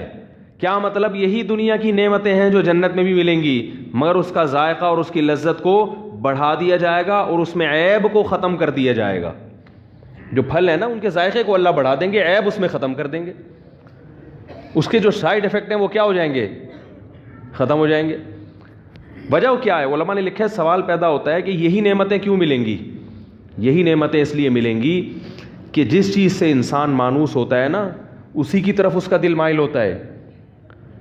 اگر دیکھو کتنے لذیذ پھل ہوتے ہیں لیکن آپ نے کبھی نہ کھائے ہو تو پہلی دفعہ نہیں کھائے جاتے ہو.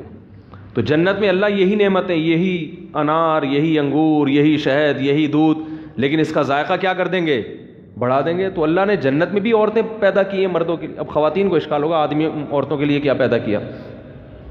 وہ کہیں گی ہم جب غصہ پئیں گے تو ہمیں کیا ملے گا. بھائی وہ بھی تو, ان کو بھی تو اشکال ہوگا نا.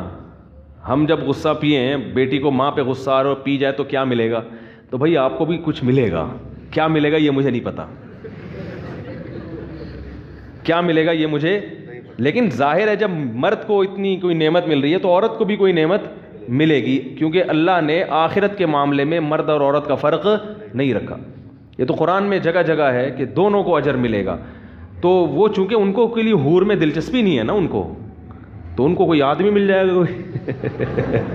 یہ اللہ ہی جانتا کیا ملے گا, لیکن ملے گا بہرحال, کیونکہ بہت بڑا ثواب ہے.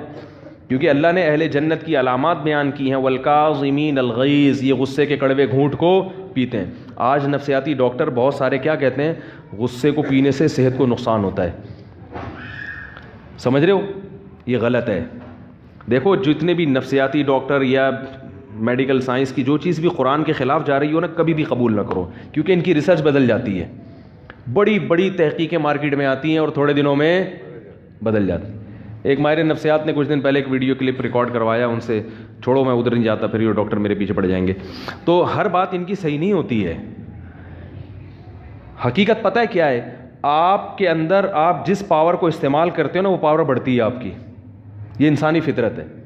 اگر آپ نے غصہ جاری کرنے کی عادت ڈال دی تو کبھی بھی غصے کے وقت آپ اپنے اوپر کنٹرول نہیں کرو گے, غصہ آئے گا بھی زیادہ اور نکلے گا بھی زیادہ.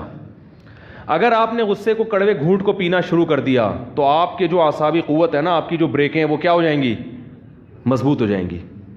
آپ میں جو روکنے کی طاقت ہے نا, غصے کے امساک کی قوت, وہ کیا ہو جائے گی, بڑھ جائے گی. اور پھر آہستہ آہستہ غصہ بھی کیا ہو جائے گا, کم ہو جائے گا. یہ حقیقت ہے. یہ جو کہتے ہیں نا غصہ جاری کر کے دل ہلکا ہو جاتا ہے, وقتی طور پہ ہلکا ہوتا ہے, لیکن آتا ایسے آدمی کو غصہ زیادہ بھی ہے, بار بار آتا, کیونکہ غصہ استعمال ہو رہا ہے تو بار بار آئے گا, بار بار آئے گا, کیونکہ غصے کی پاور بڑھ رہی ہے آپ کی, تو غصہ بار بار آئے گا. اور اگر غصہ پی لیا تو غصہ پینے کی طاقت کیا ہو جائے گی, بولو نا بھائی, آہستہ آہستہ آہستہ آہستہ بہت زیادہ بھی غصہ آئے گا تو آپ پی جاؤ گے. اس عادت ہو گئی, آپ کی بریکیں کیا ہو گئی ہیں, مضبوط. ورنہ بڑھاپے میں تو بالکل فیل ہو جائیں گی بریکیں. اگر جوانی میں اپنے اوپر غصے کو قابو کرنے کا آپ نے طاقت پیدا نہیں کی تو بڑھاپے میں تو اور انسان کمزور ہو جاتا ہے نا اعصاب, پھر تو ذرا سی بات پہ بھڑکتا ہی رہے گا, بھڑکتا ہی رہے گا. تبھی جو آفیسر لوگ ہوتے ہیں نا, سب نہیں, بہت سارے آفیسر جن کو ہر وقت آرڈر چلانے کی عادت ہوتی ہے, بڑھاپا بڑا خراب گزرتا ہے ان کا, کیونکہ انہوں نے نو کا لفظ کبھی سنا ہی نہیں ہوتا. تو اب بڑھاپے میں تو لوگ نہیں مان رہے ہوتے بات, وہ پھر نو سنتے ہیں تو ایک دم بھڑکتے ہیں, کر بیچارے کچھ سکتے نہیں ہیں تو ایک ڈپریشن میں چلے جاتے ہیں. تو اس لیے ابھی سے پینے کی عادت ڈال دو, اس کا نتیجہ کیا نکلے گا, تھوڑے ایک تو بریکیں مضبوط ہو جائیں گی, دوسرا فائدہ یہ ہوگا کہ جب خیال ہوگا تھوڑے دنوں میں کہ یار جب میں نے جاری کرنا ہی نہیں ہوتا تو لا کے کرنا کیا ہے, تو خود بخود اس کو کوشش کرے گا کہ غصہ مجھ پہ مسلط نہ ہو. تو غصہ ختم کبھی بھی نہیں ہو سکتا, یاد رکھو, کم ہو جائے گا. کیونکہ لوگ بعض علماء کو غصے کی حالت میں دیکھ کے نیگیٹو کمنٹس کرتے ہیں, دیکھو یہ غصے, ان کو غصہ آ رہا ہے. تو غصہ ختم کبھی بھی نہیں ہو, یہ صرف گدھے میں غصہ ختم ہوتا ہے. کچھ کتنا بھی مال ڈال دو, کچھ بھی کر لو, وہ گدھے کا گدھا ہی ہے, کبھی بھی اس کو غصہ نہیں آئے گا. جو آدمی نارمل ہوتا ہے اس کو غصہ بہرحال آتا ہے, ہاں کم آتا ہے, زیادہ نہیں آتا, لیکن آئے گا ضرور, کیونکہ بہت کچھ غلط ہوتا ہے. اللہ نے انسان میں جو غصہ رکھا ہے وہ سیلف ڈیفینس کے لیے رکھا ہے, تو وہ بالکل ختم کر دیا تو معاملہ خراب ہو جاتا ہے. ابھی آج دوپہر کوئی صاحب ملنے کے لیے آیا, مجھے غصہ آ گیا کیونکہ میں اتنا زیادہ ڈپریشن میں جانے لگا ہوں. ہر وقت کوئی نہ کوئی ملنے آ رہا ہے بے وقت. پھر میں جان چھڑاتا ہوں تو چھوڑ نہیں رہے.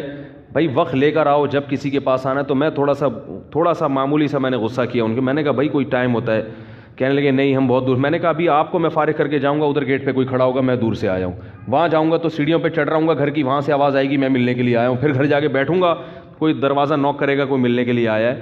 یہ جو بڑے علماء ہوتے ہیں یا جو مشہور لوگ ہوتے ہیں یہ تو پبلک میں آتا ہی نہیں ہے نا. میں نے کہا ہمیں تو نماز کے لیے آنا ہے, بیانات کے لیے جانا ہے, تو مجبور ہو گئے ہم. تو میں نے کہا میں نہیں برداشت کر سکتا. تو یہ اتنا غصہ جو ہے نا یہ کس کے لیے اللہ نے رکھا ہے؟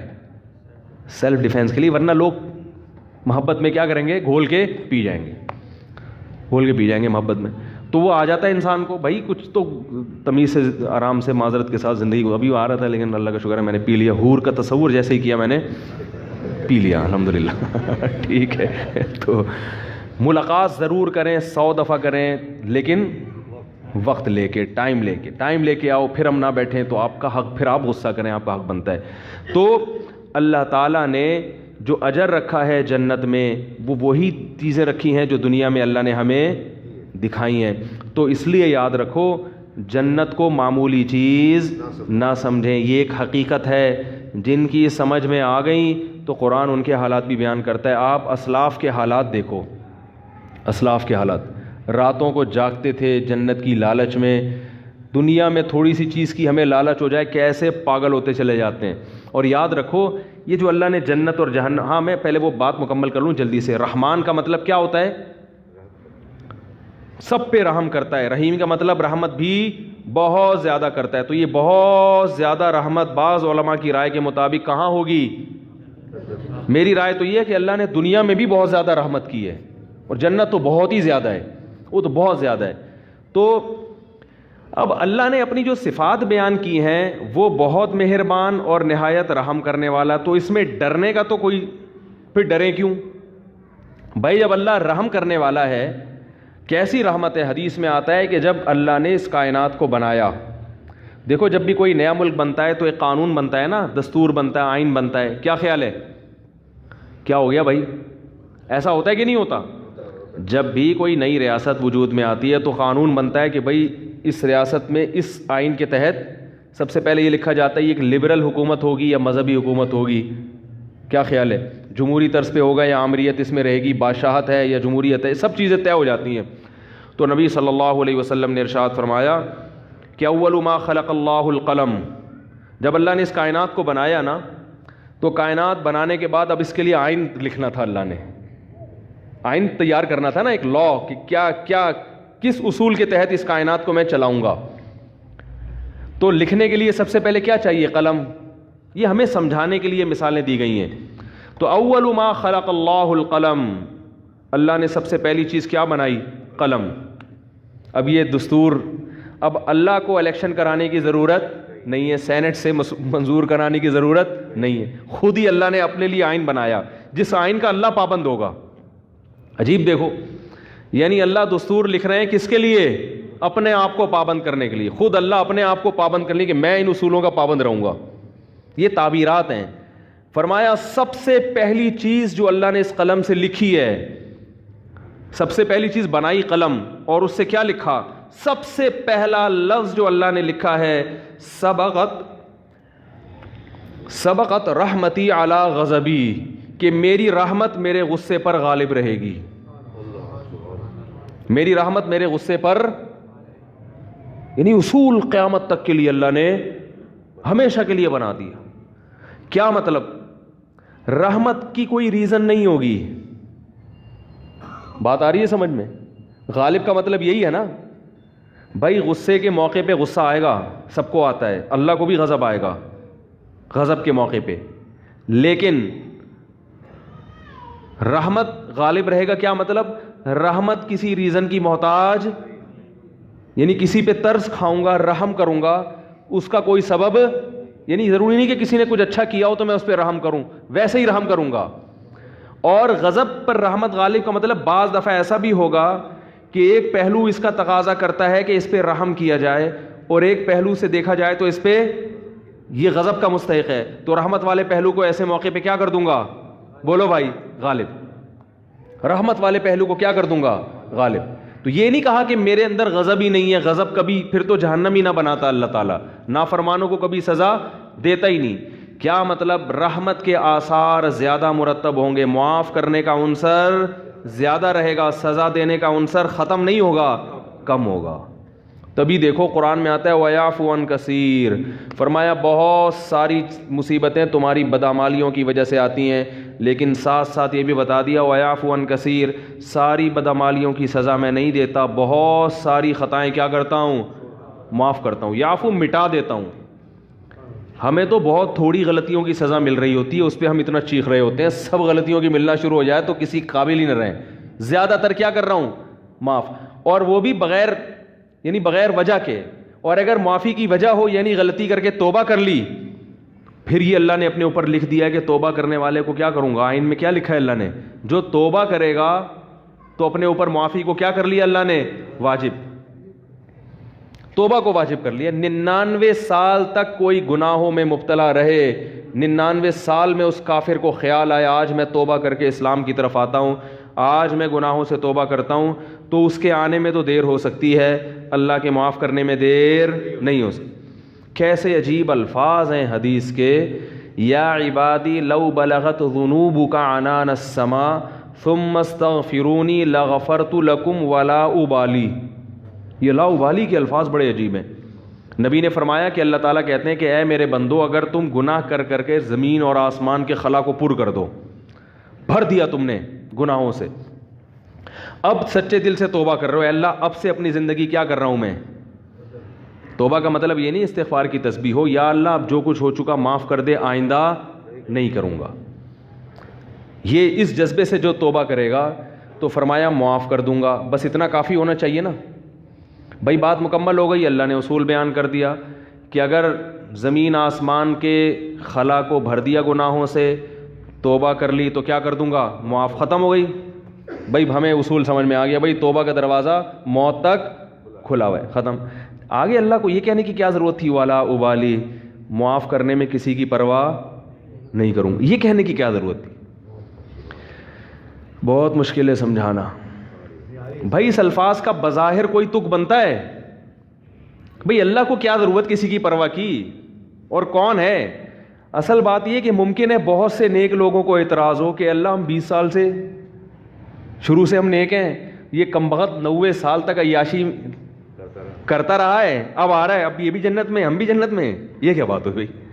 ممکن ہے فرشتوں کو اعتراض ہو, اے اللہ یہ کیا, یہ تو 2 لفظ توبہ کے تو ہر آدمی بول سکتا ہے بڑے آرام سے بیٹھے بیٹھے ہیں بھائی. مثال کے طور پر ابھی جو کیسز چل رہے ہیں مختلف ہمارے سیاستدانوں پہ, اگر وہ کہتے ہیں ہم معافی مانگتے ہیں قوم کے سامنے, قوم چھوڑے گی؟ بولے یار بھائی اتنے پیسے کھا گئے ہیں, قوم یہی بولے گی نا بھائی یہ کیا مسئلہ ہے, ایسے کیسے معاف کر دیں؟ کیا خیال ہے بھائی؟ یا کسی نے اور جرائم کیے ہوں, بہت سارے کیسز چل رہے ہوں, وہ 2 لفظ بولے معاف کر دو, تو عجیب بات ہے کہ معافی مانگنے کے لیے بھی یہ لوگ تیار نہیں ہوتے. تو لیکن اللہ کیا کہہ رہے ہیں کہ زمین اور آسمان کے خلا کو بھر دیا ہو گناہ, تھک گیا ہو گناہ کر کر کے, اور پھر مجھ سے معافی مانگے. معافی کا وہ مطلب جو میں بیان کر رہا ہوں, آئندہ نہیں کروں گا, بس اب میری زندگی بولو بھائی چینج, ختم, اب میں چینج ہو رہا ہوں. تو اللہ فرماتے ہیں اصول کیا ہے؟ معاف کروں گا اور کسی کی پرواہ کسی مولوی کی پرواہ نہیں. مولوی بولیں گے, مولوی صاحب بولیں گے اللہ ہم بچپن سے نماز پڑھتے آ رہے ہیں, یہ بھی کم وقت ابھی آیا ہے بھائی اس کو بھی تو معاف کر رہا ہے. وہ اتنے لوگوں کو اس نے قتل کر دیا, یہ 99 انسانوں کے قاتل نے توبہ کی تھی نا, اور وہ مقتول کہہ سکتے ہیں اللہ ہمیں تو مروا دیا صحیح ہے نا, اس نے ہمیں مار دیا سب کو. 100 وہ راہب کہے گا کہ میں نے اس کو بولا تھا کہ توبہ نہیں ہو سکتی, سینچری پوری کر کے اس نے مجھے بھی قتل کر دیا. وہ حدیث میں واقعہ آتا ہے نا, ایک 99 انسانوں کو ایک شخص نے قتل کیا, تو ایک راہب کے پاس گیا, ایک بزرگ کے پاس گیا, کہنے لگا میں نے 99 کو قتل کیا, کیا میری توبہ قبول ہو سکتی ہے؟ اس نے کہا نہیں ہو سکتی. اس نے کہا چلو پھر سینچری پوری کرو یار, 99 کا تو کوئی حساب بنتا ہی نہیں ہے, جب جانا ہی جہنم میں ہے تو کچھ کر کے تو جاؤ نا. راہب کو بھی مار دیا ٹھیک ہے نا, 100 آدمی قتل کر دیے. پھر کسی عالم کے پاس گیا, بھئی میں نے 100 انسانوں کا قتل کیا, کیا میری توبہ قبول ہو سکتی ہے؟ اس عالم نے کہا کیوں نہیں ہو سکتی بھائی, اللہ سے معافی مانگ رہے ہو, اللہ معاف کرنے والا ہے, توبہ کرو. وہ عالم تھے نا, علم تھا ان کے پاس, ان کو پتا تھا کہ اگر میں نے بول دیا تو 101 ہو جائیں گے کیا ہو جائیں گے؟ 101 ہو جائیں گے. اور یہ بھی اللہ سے بھی ڈر تھا ان کو. تو فرمایا اللہ ابالی, اللہ کہتے ہیں مجھے کسی کی پرواہ نہیں ہے, کیونکہ یغفر لمن یشاء, میں کوئی جمہوری طرز کا حاکم نہیں ہوں کہ الیکشن سے مجھے سلیکٹ کیا ہو, مجھے مخلوق کے سامنے جواب دینا ہو کہ بھائی کیوں, اصل میں اس کی وجہ یہ تھی کہ دیکھو نا ایکچولی اگر ہم اس طرح سے معافی کا آپشن نہ رکھیں تو پھر تو کوئی توبہ کرے گا ہی نہیں, اس لیے ایکچولی اس میں نہ اللہ فرماتے ہیں مجھے اس کی ضرورت نہیں ہے, میں خدا ہوں, تمہارے مشورے سے میں خدا نہیں بنا, ٹھیک ہے نا. تو میں نے شروع میں لکھ دیا تھا کہ میری رحمت میرے غصے پہ غالب. یہ تمہاری اسمبلی نہیں ہے کہ ہر تھوڑے دن میں آئین چینج ہو رہا ہے. 73 کے آئین کے تناظر میں کچھ اور تھا اور 75 کے آئین کے تناظر میں, تو یہ اسمبلی تھوڑی ہے.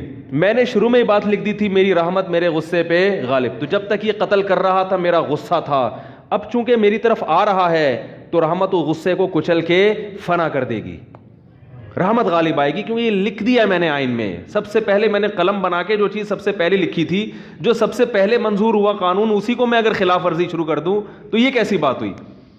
تو لا ابالی, کسی کی پرواہ نہیں کروں. تو لیکن یاد رکھو توبہ کا دروازہ تو کھلا ہوا ہے, لیکن توبہ کی توفیق بسا اوقات سلب ہو جاتی ہے گناہ کر کر کے. توبہ میں تاخیر نہ کیا کرو اس چکر میں کہ ہم بھی جب 99 کے ہو جائیں گے تو ہم بھی توبہ کر لیں گے, کیونکہ 99 تک پہنچنے کا یقین نہیں ہے, کچھ پتہ نہیں کب موت آ جائے. اور دوسری بات یہ کہ ضروری نہیں کہ ہمیشہ توبہ کا جذبہ بھی پیدا ہو.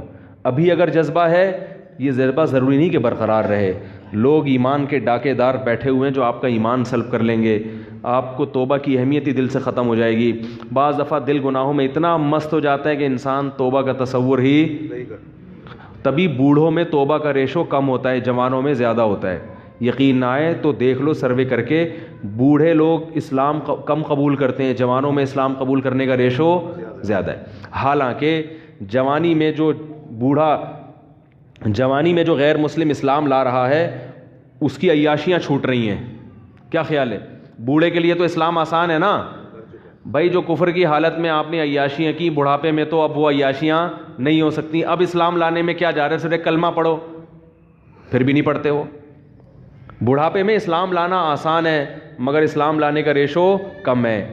اس سے پتہ چلتا ہے دیکھنے میں آسان ہے, حقیقت میں آسان نہیں ہے, کیونکہ قوت فیصلہ ختم ہو جاتی ہے. جوانی میں عیاشی آسان ہے مگر توبہ بھی بظاہر مشکل ہے, مگر حقیقت میں کیا ہے؟ آسان. اس کی ایک سائنٹیفک لاجک بھی ہے. وہ لاجک یہ ہے کہ انسان جب جوان ہوتا ہے تو گناہ کی طرف جیسے اس کی رغبت بہت زیادہ ہوتی ہے, اس کی بریکیں بھی اسی حساب سے مضبوط ہوتی ہیں. دیکھو نئی گاڑی کا ایکسیلیٹر جیسے تیز ہوگا نا, بریکیں بھی کیا ہوں گی؟ کیا ہو گیا بھائی؟ نئی گاڑی کا ایکسیلیٹر ایسا ہوتا ہے کہ ادھر اشارہ کیا, پاؤں رکھا اور زوں کر کے بھاگی, تو بریک بھی ذرا سی آپ اشارہ چاہیے بریک کو, ایک دم ٹھا کر کے رکے گی. کیا خیال ہے؟ الٹ جائے گی مگر چلے گی نہیں آگے. اعصاب مضبوط ہوتے ہیں انسان کے جوانی میں. جیسے رغبت ہو رہی ہے نا گناہ کی طرف, تو اگر وہ برداشت کر کے بچنا چاہے گا, ایسے ہی بریکیں بھی کیا ہوں گی؟ بولو بھائی, مضبوط. اور پرانی گاڑی میں کیا ہوتا ہے, پورا ایکسیلیٹر پہ پاؤں رکھ کے کھڑے ہو جاؤ, پھر وہ ڈک ڈک ڈک کر کے چلے گی آگے. جس طرف آپ جانا چاہ رہے ہو ادھر جائے گی, سوچے گی پہلے جانا ہے کہ نہیں جانا ہے بھائی. جائے گی, ٹک ٹک ٹک ٹک ٹک آواز آئے گی, شور زیادہ مچائے گی, کام کم کرے گی. شور بہت مچائے گی، ہاں ہاں آوازیں آ رہی ہیں، آدمی کہے گا پتہ نہیں شاید میں نائٹ رائڈر میں بیٹھا ہوا ہوں. پھر وہ اتنی آرام آرام سے پک اپ پکڑے گی. پھر جب آپ نے بریک لگائی 5-10 کو بھیڑتے ہوئے 25-30 تو بندے مارے گی آگے جا کے. میں نے ایک دفعہ پرانی گاڑی خریدی تو مجھے پہلے تجربہ نہیں تھا کہ کس طرح سے ٹوپیاں کرائی جاتی ہیں، تو وہ میں نے کہا چلو ہاتھ صاف کرنے کے لیے اچھی ہے. تو میں جب وہ ڈرائیور جو بیچ رہے تھے نا گاڑی، ان کے ساتھ سائڈ پہ بیٹھا. اچھا میں گاڑی چلانے کے لیے بیٹھا، میں نے کہا چیک کروں، تو ایکسیلیٹر کا یہی حال تھا جو میں نے آپ کو بتایا. انہوں نے زمین آسمان کے قلابیں ملا دیے گاڑی کی تعریف. یہ گاڑی 78 کرولا ہے، 78 کرولا جو ہے نا ساری ٹیکسیوں میں یہی چل رہی ہے. 78 کرولا نام تھا بھائی 78 کرولا کا. ہم نے کہا چلو یار میں 75 کا ہوں تو 78 کی پھر بھی ہم سے تو نہیں ہے. تو ہم نے کہا ہاتھ صاف کرنے کے لیے اچھی ہے. اب ہم جب بیٹھے تو اس میں عجیب عجیب چیزیں آ رہی ہیں. تو میں نے جب سب سے زیادہ جب مجھے دھچکا لگا نا، بریک لگائی تو نہیں لگی. تو انہوں نے کہا اس کی بریک 3-4 دفعہ لگائیں گے تو لگے گی. 3-4 دفعہ لگائیں گے تو لگے گی.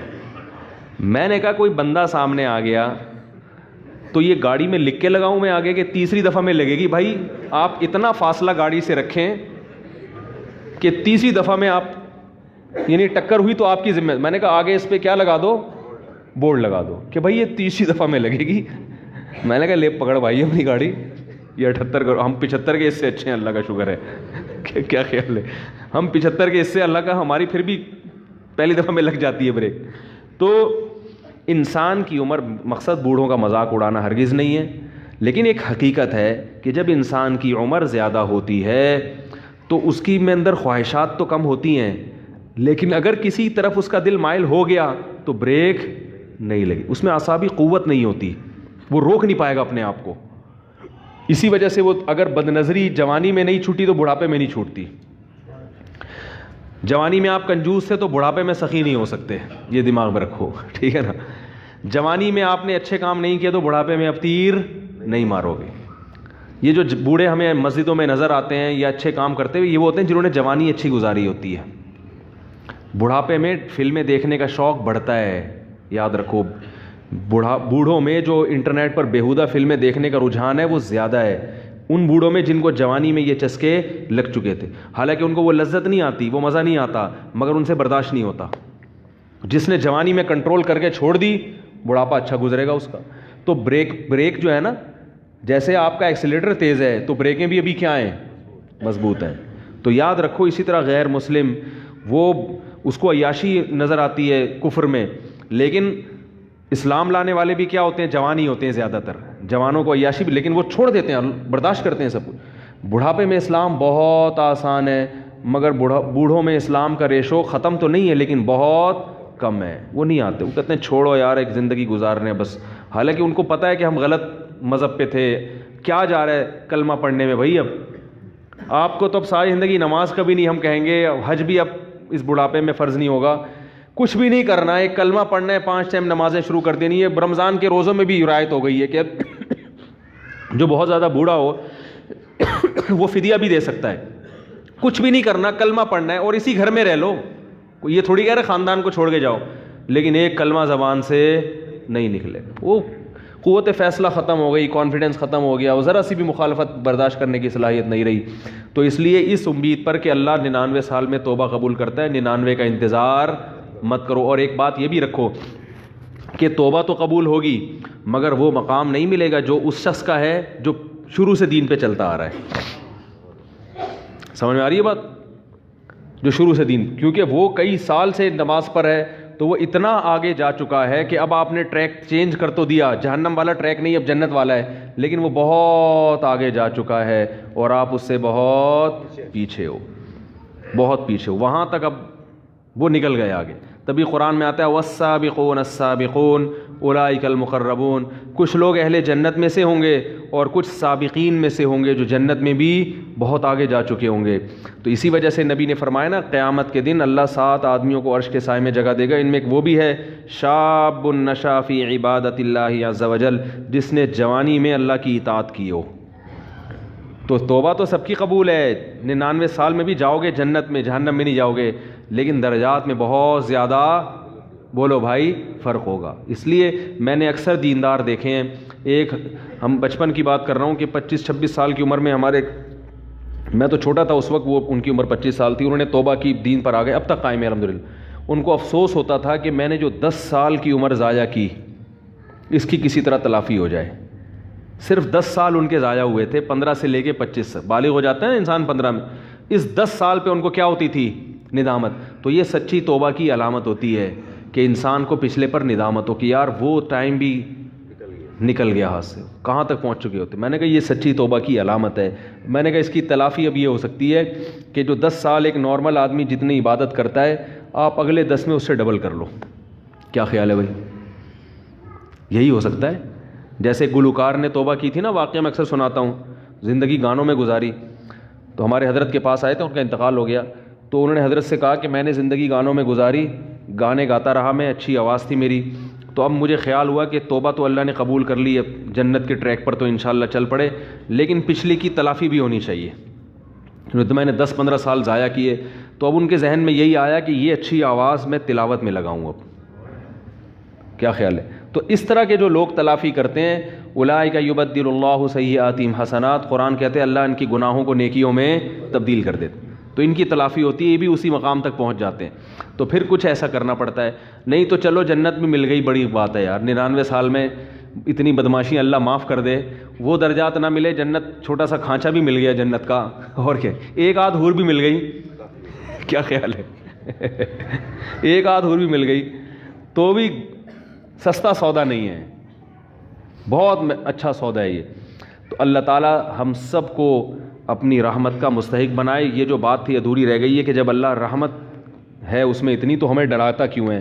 تو اصل میں اللہ اپنے آپ سے نہیں ڈراتا, اپنی نافرمانی سے ڈراتا ہے کہ جو اتنا رحیم ہے, اتنا کریم ہے, وہ معاف کرے گا, لیکن ہر چیز کی ایک لمٹ ہوتی ہے. اس لمٹ سے آگے کراس کرو گے تو پھر اس کا غضب جوش, کیونکہ غضب ختم نہیں ہوا ہے اس میں, اس لیے اللہ ڈرا رہا ہے کہ اللہ کی نافرمانی سے ڈرو. یخشون ربہم بالغیب, جو اپنے رب سے بغیر دیکھے ڈرتے ہیں. کیا مطلب؟ رب کی نافرمانی سے ڈرتے ہیں, گناہ سے ڈرتے ہیں. تو ہمیں رب سے محبت کرنے کا حکم ہے, ڈرنا ہے رب کی نافرمانی سے. سمجھیں, یعنی اللہ نافرمانی پہ سزا دیتا ہے, تو رب سے تو محبت کی جاتی ہے, اللہ کے قرب حاصل کیا جاتا ہے. تبھی اہل اللہ کو نمازوں میں مزہ آتا ہے, کیونکہ وہ اللہ سے قریب ہو جاتے ہیں نا نماز میں, تلاوت میں مزہ آتا ہے ان کو. تو ہمیں اللہ سے محبت کا حکم ہے, لیکن ڈرنا وہاں ہے جہاں اللہ کی نافرمانی ہو رہی ہے. اللہ تعالیٰ سے دعا ہے اللہ تعالیٰ سمجھنے کی, عمل کی توفیق عطا فرمائے. جلدی جلدی سوالات ہیں, نمٹا دوں میں. ہمارے خاندان میں بہت بڑا مسئلہ ہے. بھائی میرا اسٹائل اسی طرح سوال پڑھنے کا, میں اسٹائل چینج نہیں کر سکتا. لوگ کہتے ہیں پتہ نہیں کون سے اسٹائل سے سوال پڑھتے ہو. چاچا اور ماموں کے یہاں کوئی مسئلہ ہو جائے تو میری والدہ کہتے ہیں رات کو, والدہ کہہ رہی ہیں کہ اپنی بیوی کو چھوڑ دو, ان کے گھر میں ان کے خلاف ہو گئی. والدہ نے مجھ سے کہا اور میں, شاید پھر والدہ کہتے ہیں تم کو اپنا حق نہیں, آپ مجھ سے پتہ نہیں یار کیا کر. بھائی اماں اگر کہہ رہی ہیں بیوی کو چھوڑ دو تو کسی کے سامنے پورے حالات رکھیں کہ کیوں چھوڑ دو, کیا بیوی میں کیا ٹیکنیکل فالٹ کیا ہے, سمجھ رہے ہو نا. اماں کو بولیں اماں اگر ہماری بہن کسی کے گھر میں جائے اور آپ کی بیٹی کی ساس کہے آپ کے داماد کو کہ بیٹی کو چھوڑ دو, تو آپ یہ کہیں گی کہ اماں ابا کے حقوق پر بیان کریں گی؟ آپ بولیں گے کیوں چھوڑ دو. تو دوسروں کے لیے جو پسند کرتے ہو وہی, تو چھوڑنا چھاڑنا آسان نہیں ہے, اس کے بہت زیادہ نقصانات ہوتے ہیں. طلاق تو ایک انتہائی آخری آپشن ہے کہ جب خودکشی کی نوبت آ رہی ہو, ڈپریشن کے مریض بن رہے ہوں, ایسی صورت میں ہے طلاق. تو ورنہ اگر زیادہ نہیں بن رہی تو الگ رکھنا چاہیے بیوی کو ماں سے. ایک واقعہ ہے کہ صحابی قیصر بادشاہ کے پاس گئے تھے, تو اس سے 3 تصاویر نکال کر دکھائیں. پوچھا تھا کہ کس کی تصویر ہے. صحابی نے فرمایا تھا کہ ان میں ایک آپ صلی اللہ علیہ وسلم کی, حضرت عمر کی, حضرت ابوبکر کی. میرے علم میں ایسا واقعہ کوئی نہیں ہے. تصویر تو صحابہ نہیں استعمال کرتے تھے. کیا نماز میں قرآن سے دیکھ کر تلاوت کرنا ٹھیک ہے؟ نہیں, صحیح نہیں ہے. جنت میں جو بھی مر جائے گا شادی شدہ, اسے اس کی بیوی ملے گی, حوروں کی سردار. کنواروں کو کیا ملے گا؟ کنواری لڑکی کو اللہ کسی سے نکاح کرا دیں گے. اللہ کے ہاں آدمیوں کی کمی, جنت میں بھی کافی لوگ جائیں گے, وہ 4 آدمی کے علاوہ بھی لوگ جائیں گے. صحیح ہے نا, بہت سے لوگ جائیں گے جنت میں انشاءاللہ. تو قرآن کہتا ہے ثلۃ من الاولین و ثلۃ من الآخرین، بہت سے لوگ پچھلے لوگوں میں سے صحابہ تابعین میں سے ہوں گے اور بہت سے آخرین میں سے بھی ہوں گے، تو بہت سے لوگ جنت میں جائیں گے انشاءاللہ۔ ابھی اچھے لوگ مارکیٹ میں شارٹ تو ہوئے، ختم نہیں ہوئے، صحیح ہے نا؟ تو جو یوٹیوب پہ جس قسم کے فرقہ وارانہ کلپ آ رہے ہیں اس سے تو لگتا ہے 4 آدمی کے سوا سب مشرک ہیں، سب کافر ہیں، سب گمراہ ہیں، کسی کے سب ہی ایسے ہی ہیں۔ تو قرآن سے پتہ چلتا ہے کہ ہاں جو سابقین ہیں نا، جو اعلیٰ جنتوں میں، وہ قرآن کہہ رہا ہے ثلۃ من الاولین، بہت سے پچھلوں میں صحابہ تابعین میں تو بہت ہوں گے، لیکن آخری زمانے میں آنے والے لوگ ان میں بہت تھوڑے ہوں گے، جو سابقین میں کہ بہت آگے بڑھنے کی کوشش کرتے ہیں وہ شارٹ ہوں گے۔ شارٹ تو وہ بھی ہیں لیکن وہ بہت زیادہ شارٹ ہوں گے۔ اگر کوئی عشاء پڑھ کے بڑے بغیر سو جائے پھر آدھی رات کو آنکھ کھلے تو عشاء کے بعد بغیر دوبارہ سوئے تہجد پڑھ سکتے ہیں؟ عشاء پڑھے بغیر سونا مکروہ ہے، بری بات ہے، اور آدھی رات تک عشاء کو مؤخر کرنا آدھی رات کے بعد یہ بھی مکروہ ہے۔ تو اس لیے عشاء آدھی رات سے بہرحال بلکہ 1/3 رات تک عشاء لازمی پڑھ لیا کریں، اور تہجد عشاء کے بعد ہی ہوتی ہے، عشاء سے پہلے نہیں ہوتی۔ تہجد کے لیے سونا ضروری نہیں ہے، سوئے بغیر بھی ہو سکتی ہے، مگر سنت طریقہ یہ ہے کہ پہلے نیند کی جائے پھر تہجد پڑھی جائے۔ سمجھ رہے ہیں کہ نہیں؟ سنت طریقہ ہے، بغیر سوئے تہجد ہو تو جائے گی مگر وہ ثواب نہیں ملے گا جو سونے کے بعد اٹھنے پر ہے۔ میزان بینک میں نوکری کے سلسلے میں عرض فرما دیں جائز ہے یا ناجائز ہے؟ گھر والوں اور دوست احباب کو کس طرح مطمئن کیا جائے اسلامی بینکنگ کی طرح؟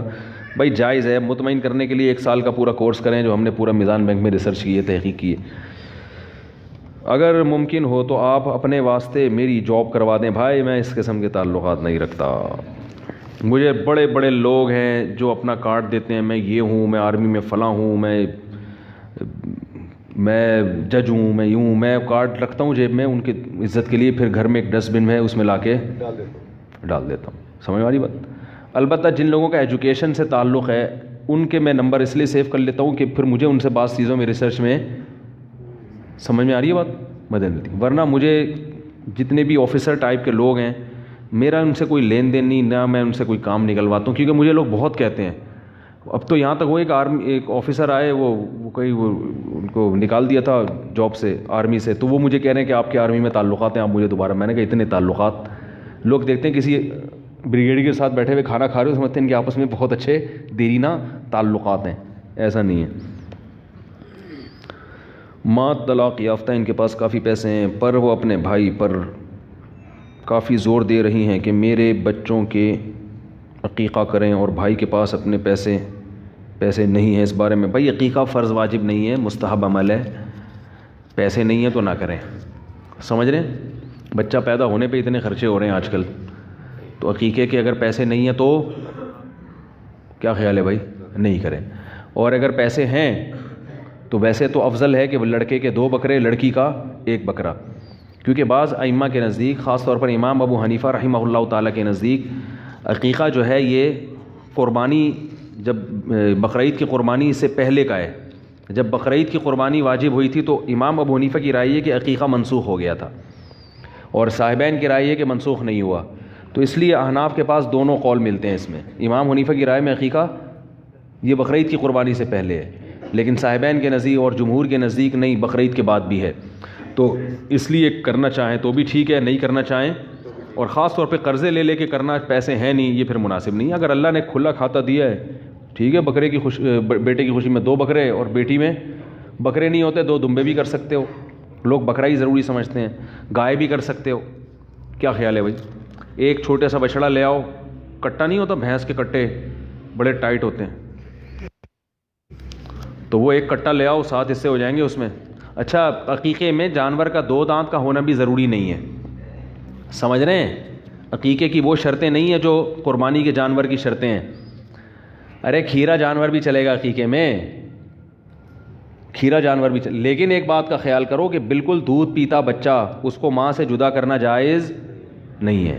یہ لوگ ظلم کرتے ہیں کہ بکری سے اس کا بچہ چھین کے الگ کر دیا، یا 2 بچے ہیں پھر تو چلو ایک کاٹ دیا آپ نے، ایک تو رہتا ہے اس، وہ دوسرے کو یاد نہیں کرتی وہ، لیکن دونوں چھین لیے، جانور بہت سخت عذاب میں آتا ہے۔ اور بھینس تو اپنے بچوں سے ایسے محبت کر دی ایسے عشق ہو۔ یہ گوالے بڑا ظلم کرتے ہیں، بھینس کے بچے اس سے چھین لیتے ہیں اور جا کے کاٹ کے کھلا دیتے ہیں۔ تو جانور کے بچوں کو ماں سے الگ کرنا بولو بھائی درست نہیں ہے. لوگ بلیاں بچے دے دیتی ہیں گھر میں, بلی کو الگ پھینکا ہے, بچوں کو الگ پھینکا ہے. تو اللہ میں نے خود بلیاں بچپن میں بہت پالی ہیں. اتنے موٹے موٹے آنسوؤں سے بلی روتی ہے اگر اس کا بچہ گم جائے, کئی دن تک روتی رہتی ہے, کئی دن تک چیختی رہتی ہے. تو تھوڑا سا تو دل ہونا چاہیے نا سینے کے اندر. تو اللہ نے یہ نیچرل محبت رکھی ہے, یہ بہت زیادہ, یہ قدرت کی طرف سے. ہمارے گھر میں ایک بلی تھی, ہم نے پالی ہوئی تھی, اس کا ایک چھوٹا سا بچہ تھا, وہ مر گیا. تو ہم نے اٹھا کے پھینک دیا.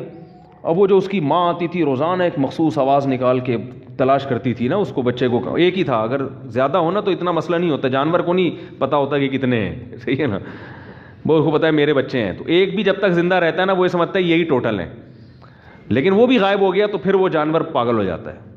تو یہ اللہ نے محبت رکھی ہے, تو اس لیے تمام فقہاء نے کا اس پر یعنی لکھی ہے یہ بات فقہاء کرام نے کہ یہ مکروہ ہے, ناپسندیدہ عمل ہے, جائز نہیں ہے یہ. تو اس لیے کٹا کوئی ایسا ہو کہ وہ تھوڑا سا تمیز والا کٹا ہو ٹھیک ہے نا, تو اس کو کاٹ کے کھا جائے عقیقے میں. 7 بچوں کا کیا ہو جائے گا. عقیقہ رکھا کیوں ہے شریعت نے؟ فیملی پلاننگ والوں کو سمجھانے کے لیے کہ بچے کی پیدائش ایک نعمت ہے, لہذا اس میں بکرا بھی کٹے گا اور کھانا بھی کھائیں گے, چاہے 8واں بچہ ہو یا 18واں بچہ. ابھی ایک پنجاب یونیورسٹی کے بہت بڑے پروفیسر مجھ سے لاہور میں اسپیشل ملنے کے لیے آئے, بیانات سنتے ہیں. وہ 30-32 سال سے زیادہ عرصہ ہو گیا وہ پنجاب یونیورسٹی میں لیکچر دے رہے ہیں. تو کتنے سینئر لیکچرار ہوں گے نا, اور پی ایچ ڈی ڈاکٹر بھی ہیں, انوائرمنٹ میں انہوں نے پی ایچ ڈی کیا ہوا ہے. میں نے پہلے ان سے کوالیفیکیشن, ان کا نمبر میں نے سیو کیا کیونکہ ایسے پڑھے لکھے لوگوں سے آدمی کو بہت فائدہ ہوتا ہے نا, معلومات ملتی ہیں. تو انہوں نے بتایا کہ آپ کے جو بیانات ہوتے ہیں نا کہ بچے کی ولادت سے عورت کی صحت اچھی ہوتی ہے, یعنی یہ عورت کی صحت کے لیے ضروری ہے, حمل روکنا نقصان دہ. انہوں نے کہا میں اپنی ماں کا 17واں بچہ ہوں, اپنی والدہ کا 17واں بچہ ہوں. 13 سال میں والدہ کی شادی ہوئی تھی, 17واں بچہ ہوں, اور میری والدہ 80 سال کی عمر میں بھی گھر کے سارے کام کاج کرتی تھیں. ان کی ریسرچ ہے. مجھے تو آپ کہہ سکتے ہیں مولوی آدمی ہوں, میں نے بھی ریسرچ ہی پیش کی تھی نا. تو یہ گراؤنڈ ریئلٹی ہے جو میں یہاں بیٹھ کے بیان کر رہا ہوں. نسل روکنے سے عورت کی صحت خراب ہوتی ہے. عورت کو اللہ نے ایک بہت سارے کاموں میں ایک کام یہ بھی ہے کہ وہ نسل بڑھائے, تو اس فطرت کی تکمیل کرے گی. وقتی نقصان ضرور ہوتا ہے, جیسے میں نے اس کی مثال دی تھی نا, آپ جاگنگ کر رہے ہوں تو آپ ہوا ایک دم سانس پھول جائے گا اور کمزوری بھی آئے گی, چکر بھی آ سکتے ہیں. اب اس چکر کو, کمزوری کو دیکھ کر کوئی یہ کہے کہ جاگنگ کرنا صحت کے لیے نقصان دہ ہے, تو پاگل ہے وہ. بھائی یہ تو وقتی طور پر ہوگی, اب کھاؤ پیو صحت مند ہو جاؤ گے. کوئی آدمی جم خانے سے آیا اور آ کے پڑ گیا, جم میں اس نے ڈنڈ پہلے تھے, ورزش کی تھی, اب آپ کو یہ ہوتا ہے جم جانے سے اٹھا نہیں جا رہا اس کمبخت سے تو اپنے گھٹنوں سے. تو بھائی اب خوراک کھاؤ, آرام کرو تو ریکوری ہوگی تو پہلے سے زیادہ. تو اسی طرح عورت کی اچھی خاصی انرجی سرو ہوتی ہے بچے کی ولادت میں. وقتی طور پر بہت نقصان ہوتا ہے اس کو, وقتی ہوتا ہے, پھر وہ کھائے گی, خوراک ملے گی اس کو, تو پھر وہ پہلے سے زیادہ صحت اچھی ہوگی اس کی, موٹاپا نہیں آئے گا, بہت سارے فائدے ہیں, عمریں لمبی ہوتی ہیں. پہلے یہ دادیوں نانیوں کی عمریں لمبی ہوتی تھیں, لوگ کہتے ہیں خوراک پہلے اچھی تھی. اب بھائی خوراک اچھی کھا لو, کس نے کہا ہے کہ گندی خوراکیں کھاؤ؟ آج بھی اچھی خوراکیں ملتی ہیں, جاؤ کھاؤ آپ بیٹھ کے. کس نے کہا ہے پیزا برگر کھاؤ؟ پیزا برگر کھاؤ گے تو کچھ بھی کر لو, نسل روکو یا نہیں روکو, آپ کی صحت برباد. اللہ نے جو چیز پیدا کی ہے نا, جو بھی چیز قدرت نے, اس کے اندر ایک سائن رکھا ہوا ہے, ایک علامت ہے. دیکھو اخروٹ دماغ کے لیے بہت مفید ہے یا نہیں؟ کسی بھی ڈاکٹر سے پوچھو, کسی بھی حکیم سے پوچھو, اخروٹ دماغ کے لیے, یعنی ڈرائی فروٹ میں اخروٹ سے بہتر دماغ کے لیے کوئی چیز نہیں ہے. پوری دماغ جیسی شکل اللہ نے اس کی بنائی ہے. کیوں؟ سائنس نے اب ترقی کی ہے. تو یہ ہزاروں سال پہلے قدرت نے اخروٹ کی شکل ایسی بنا دی کہ اس میں میسج دے دیا کہ یہ بالکل کیا ہے, دماغ ہے, تو دماغ کو صحیح کرنا ہے تو یہ کھا لو. نہیں آ رہی بات میرا خیال ہے. یہ قدرت نے نا کچھ سائن علامتیں رکھی ہوئی ہیں بہت ساری چیزوں میں. اخروٹ کھوپڑی ہوتی ہے بالکل, اور اندر سے بالکل ایسے رکھا ہوا ہوتا ہے یوں کر کے, دو مغز جیسے انسان میں 2 مغز ہوتے ہیں نا, ایسے بالکل ایسے ہوتے, اور اس میں لائنیں بھی, نسیں بھی نظر آئیں گی دماغ جیسی. دماغ کے لیے بہترین. بادام آنکھوں کے لیے اچھا ہے, بالکل آنکھ کی شکل کا ہوتا ہے. یہ جو آپ کا لوبیا ہے یہ کڈنی ہے, شکل کیسی ہے اس کی؟ بالکل گردہ ہوتا ہے, گردوں کے لیے اچھی چیز ہے. تو بہت ساری چیزیں ایسی ہیں. تو میں کہتا ہوں یہ جو پیزا ہے نا, یہ برگر کی طرح ہوتا ہے. تو کھاؤ گے تو کیا بن جاؤ گے؟ برگر بن جاؤ گے. آپ کو اچھا موٹے تازے ہو جائیں گے, تو برگر کی طرح ڈبو گے, کوئی پچکائے گا تو پچک بھی آسانی سے جاؤ گے. پیزا موٹا تو ہوتا ہے مگر پچکا ہوا ہوتا ہے, دباؤ گے تو کیا ہوگا. برگر بھی یوں کرو گے, روٹی کو دباؤ تو روٹی کو دبتی نہیں ہے, چبانا پڑتا ہے تمیز سے. آئی بات سمجھیں, جس کے دانت نہیں ہے وہ روٹی کھا نہیں سکتا, برگر کھا لے گا چائے میں ڈبو کے, کیونکہ ڈبو کے کھانے کا اپنا مزہ ہے. وہ سنا ہے نا لطیفہ, بہت لوگ پرانا ہو گیا, جلدی سے سنا دوں آپ فریش ہو جائیں گے.